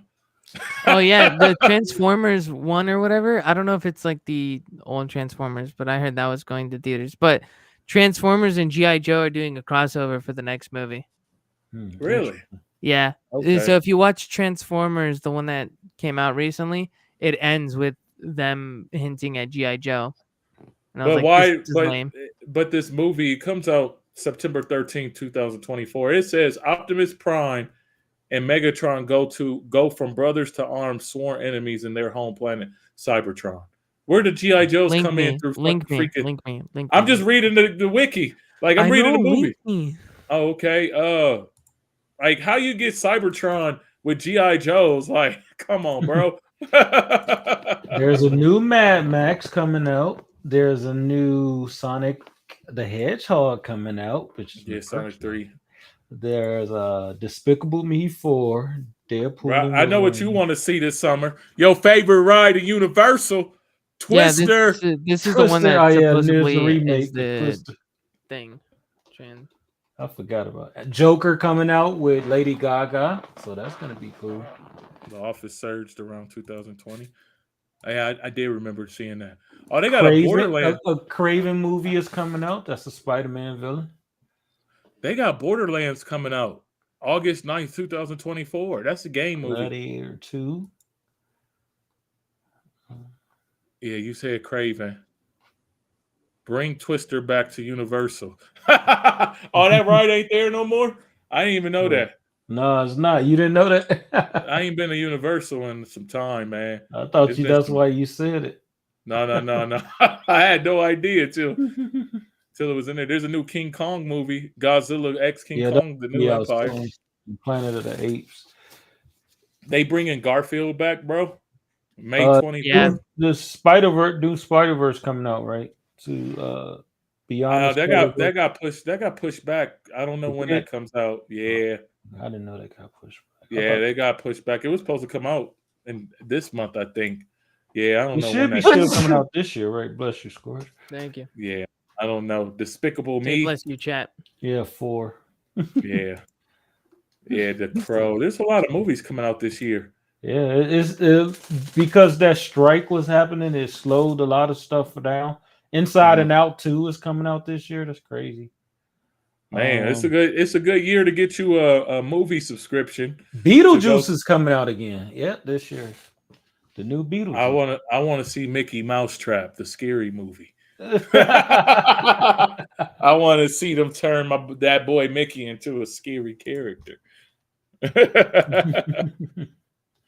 going to be interesting. We'll have more movies. I'll be watching movies and talking about them. Zootopia 2 next year. Yeah, Prince. It's going to be interesting. We're going to always have. This is going to be a competitive summer, though, just at the box office. Interesting. No. What you say? I don't know what Scorch is talking about. It's going to be two. I mean, this is two interesting podcasts we had with no major game update news, but we made a full like almost 2 hours on each one of them. It's crazy.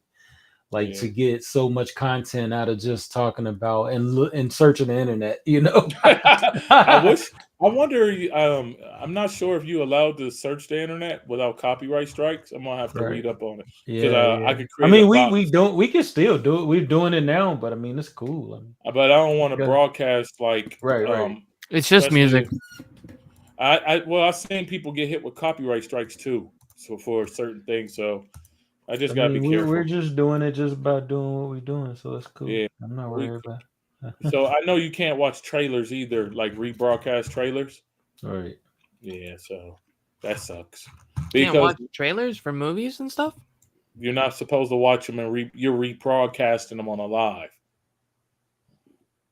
Like on a live, if you're doing it like in recording mode is one thing, but rebroadcasting in a live is another thing. Like, yeah, I got to look at the rules for it. Okay. Yeah, stupid. But copyright infringement is copyright infringement.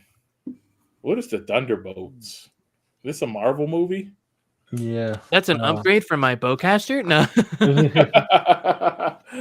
Thunderbolts. Okay, I guess that's not coming out this year though. It says, that's 2025. Yeah, Deadpool is the only Marvel movie coming out this year. That's next year. All Marvel stuff is next year. Okay, besides Deadpool. So which Wolverine is this one? Hugh? Is it Jackman? Yeah. He's coming back to play it. Him and Ryan Reynolds. They made a new. It's gonna be cool because it's part of the whole big MCU storyline and all this stuff. So I'm excited about it. I heard it was. No, it is. There is no way that I think it's gonna reset. It's rumors is gonna reset them MCU. There's rumors, so that's what the rumor is, and it looks like it might be. I mean, at this point, it's like that's a good entry point to the X-Men because the X-Men themselves ain't been broadcasting since the Halle Berry movie. Like on it's been a whole new reset of them. I mean, I've seen First Class, but I'm talking about major X-Men. No, the First Class was they have 4 First Class movies. Was good. No, they have 4 movies.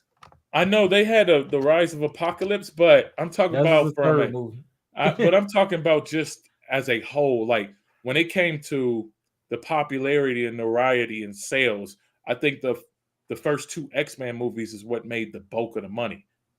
I mean, that was the new thing that came out, and so I mean, you can look at money and stuff like that, but when people like First Class wasn't it's like what I'm saying. I know what you're saying. Like it's like talking about like Tobey Maguire's Spider-Man versus Andrew Garfield's Spider-Man. Like people would say it outshine, but it did have its place. You know, Andrew Garfield did have this place. You know, that First Class, they did have a place. But when I was talking about the X-Men, I'm talking about for the marketing budget, like how big they were. It's like, I mean, like you got to think about it. Did you like? But X-Men, what's the girl that won the Oscar? She played Mystique. She was big. I mean, they won, but based on. No, I'm not saying she won. I'm saying that.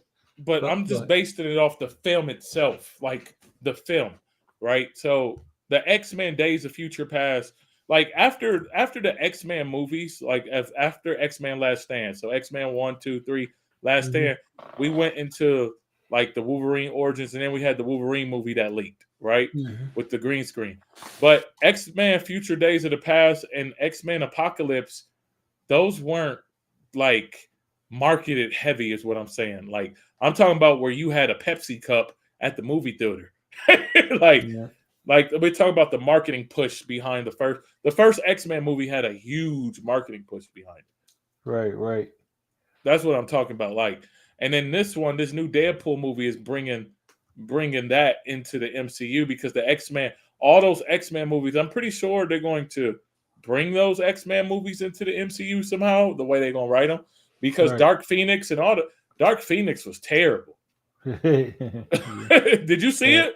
Yeah, I mean, like I know people didn't like that. That like First Class was the best of that, and then they First did Class was good. I like first. and then they the second one was good too. I forget the date. The second one was I think Days of Future Past or something. Yeah, Days of Future And Past. then the third one was Apocalypse. Then the Dark Fiend or whatever that one was called was the fourth And one. I Logan believe. came out. Yeah, And And Logan was like, they did a X-rated movie. Everybody loved it. I was Yeah. okay with. I'm cool with that one. Like I didn't love it as much as most people, but I see why people loved it. But it's cool. Yeah. But like they did like because that was like the first thing. It was like I say, the First Class realm of them. They had their place like the Andrew Garfield part. When they start bringing them back like they did with Spider-Man No Way Home, and then they had all three Spider-Mans, and everybody's like, now Andrew Garfield needs another movie, and now like all that's gonna happen again. Yeah. It's a setup. It's like it's almost like they know what they're doing.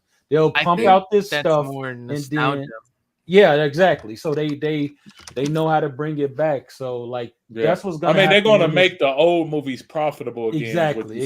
So that's what they're gonna do. They're gonna you're probably gonna see two versions of Mystique or two versions. They already did like two versions of Professor X. So, and they did do two versions of Mystique actually in one movie. I mean, it's very simple to do it though. Like all you got to do is just open up a portal of the. And that's what they're doing universe. With That's kind of what this is supposed to happen with Deadpool and Wolverine. I just want to see Deadpool become what do you call it? The replacement for the Stan Lee cameos. It's gonna be interesting. Is like that it's what like they all say this. They doing? They're doing like there's so many rumors. Like you can literally type any rumor who's gonna be in this, and they're gonna.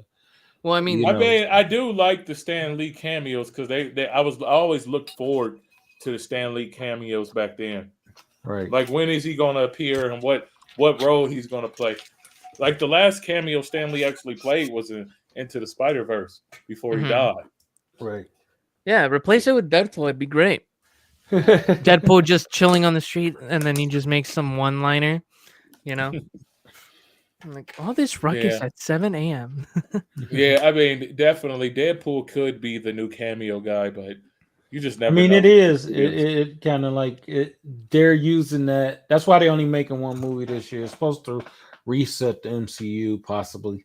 So we'll see what happens. That's why you don't see any other movies coming out this year. That's why Thunderbolt's coming out next year. Captain America's coming out next year, and all the other stuff that they're. So they took a break from superhero movies. You think? I don't think so. I think it was so much stuff going on with the writer's strike and with everything. They just had. Like it's a lot of stuff that suffered from the writer's strike. We still haven't seen everything that suffered yet because they're still pumping everything out. You're gonna see like they're probably gonna.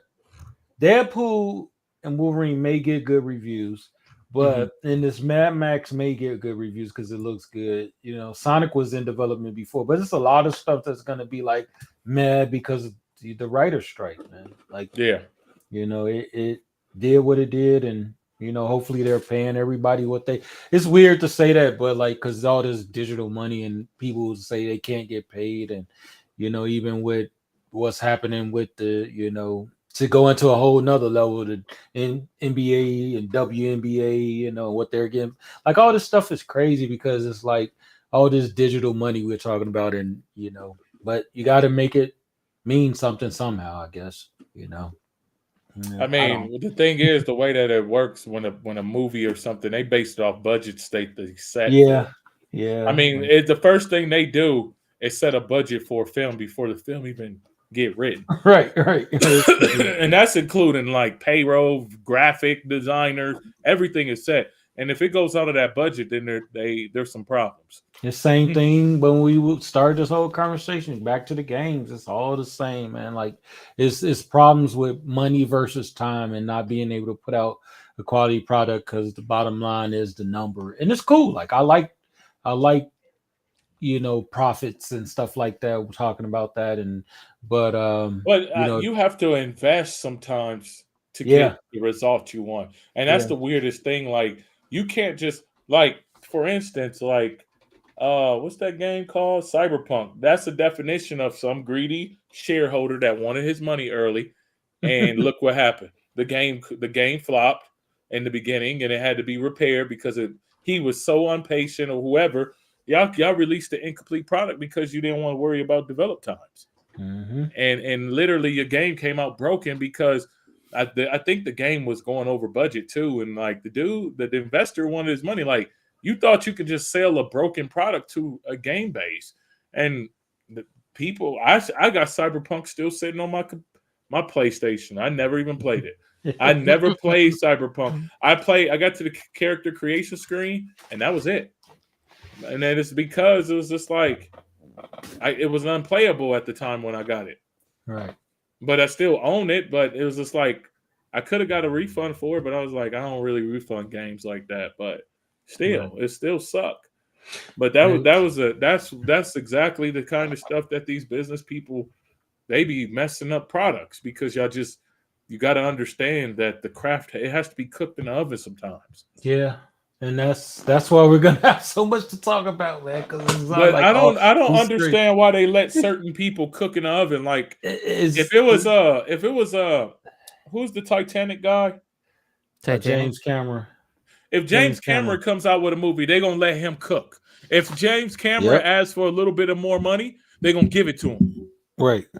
And that's the thing. Like, everybody's not him though. So like, and everybody doesn't know, how to like make that happen, but we don't know. Like, it's one of those things that you have to you do have to figure out with time, because even the director, like, I mean, I just saw the movie Civil War, and a lot of people like it, a lot of people don't, and I understand why.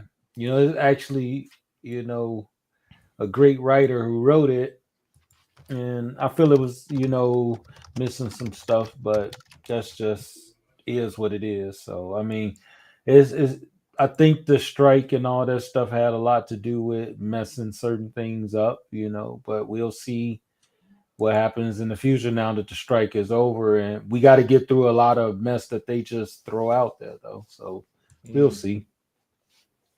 That's crazy. We'll see. Man, I don't want to. No choice. It's time, man. It's time. Let's check this. Speaking of all these numbers, let's see how the stream doing in the stream streets. We got 6 people. Roll call. If you watching the show, put something in the chat. Are you in the chat box? Let us know. No. Come on. I'm here. I'm in it. This dude right here. Oh, you talking about no? This guy. What's chat box? Gotta know to know. You know what I'm saying? Which one you in? None of them. Come on, dude. Let me check the X. I don't know why the X don't show you. So we got 13 viewers on X. 6 is showing in this box, and then that's that. Boom. Appreciate everybody who's out there and talking and being a part of it. We really appreciate y'all. We're gonna get more and more bigger. We're gonna have more and more talk to talk about, and it's gonna get better and better because that's what happens with life. We see more stuff. Life gets better and better. We have more better stuff to talk about. Yeah, I'm really impressed with like not having a script, because the game news has been like the last couple podcasts, and we still make it throughout all this time. I don't even know how long we've been because my thing is reset. It's 2 hours and 3 minutes. Dang. Yeah, it's longer than the last one. I think I can go to sleep. I'm going to do some formula changes. So I'm going. There's a developer I want to look for. I don't know if you've seen the ads. It's an ADD guy. He said that no, not ADD. ADD. He said that they developed a game for ADD. So I think I want to do a podcast with him. So I'm going to try to look for some booking to adult deficit disorder, ADD or whatever. Oh, they made a game for that? Yeah. Oh, okay. I thought ADD was like a company or something. Yeah, no, ADHD. So he said his game. I see his ad all the time, and I'm like, man, I don't believe it. I try to download the game just to see what it do. I'm like, I ain't got $58 to try to play this. So I want to interview that developer just to see what his where his mind's at and why. So I'm going to look for some more bookings in the next couple of weeks and get the marketing together. TiC Games Network is actually down right now because I started putting together a new version of it. So it's actually white page. So we're going to be back in sessions soon. So we got a lot of stuff in development. It's beautiful to think about. Like, this is just one part of it. A lot of stuff. It's like it's cool, like, you know, to talk on here and then talk to you guys outside of here and stream and all that stuff. It's just so much stuff. So much. Yeah. Stuff. You know, I love it because we're never at a loss for content.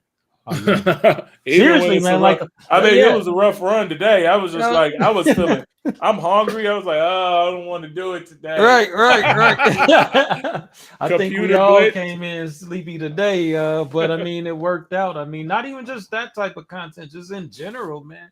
You know, like stuff we'll talk about in the future on future podcasts and all that stuff. But I mean, like, I'm so excited, man. Yeah, man. Like, next time we stream, podcast, I'll be 50, so I'm excited about that. You know, like, it's cool. It's cool to watch this grow. It's cool to watch the different generations grow. You know, maybe, you know, I don't know what's the next generation after Generation Z, but Gen Alpha.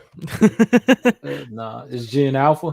I think so. I think they call them Gen Alpha or something. So when they get to a certain age and stuff like that, we'll bring them into the podcast to talk to them a little bit more and, you know, just get ideas and, you know, make this stuff grow, because it's all about really growing, man. Like life, we're talking about all this stuff to make things better, you know. So yeah, it's pretty cool. I mean, like, it may be rants. Hold on, real quick. Hold on, Pops.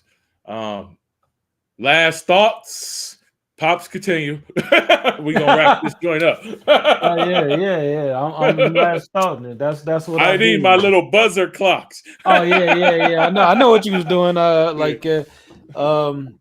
We're gonna have more stuff to talk about with the different generations, and like, as life gets better, we'll get better. We'll have more. I mean, like, creating. The whole idea of a podcast is like something's being talked about that happens throughout time. So there's a new podcast in 2 weeks. There's going to be 2 weeks worth of content that grows. So we'll grow and make life better. And this podcast will grow and make life better. We'll have more to talk about. That's what we do. Even talking about a game that could possibly be dying, any game or whatever, that's growth in life. You know, so it's pretty cool to see that. Like, I'm just really, really excited about this, you know, TiC Live show and, you know, everything that's going on behind the scenes. It's very, very exciting. Yeah, like, TiC Live for the fans, by the fans. TiC Live, man. Scorch. Final thoughts. No, I'm good. I'm chilling. You gotta talk, man. You gotta say something. I've been playing Dungeons and Dragons, and that's been fun. If y'all need a D&D player, where you playing at? Just a server. One of my viewers invited me. He said, "Oh, I play Dungeons and Dragons, and I'm a DM." And I was like, "All right, I'm playing with you now." You should talk to Trey. Y'all find Scorch on Dungeons and Dragons. And me, there's a lot of changes coming, and there will be some more developments. I'm in the process of reworking this particular platform and getting more content for it. So we will be back on, what day did I say? May 1st. I lied. You keep saying May 1st. Come on, dude. I mean, I'm on top of my radio game. Okay. Look at the calendar. Verify the date of next week. I am. What is it, Pops? It's May 1st. Pops out here trying to make me slip on my game. Yeah, May 1st we'll be back, and hopefully we got some game news. So this was the Inner Circle Live Show. Tick, tick, boom. We out of this joint. Cue outro. Where's the outro? Come here, I don't outro. know. Oh man, it feels good to be back. Another episode of the Inner Circle podcast once again.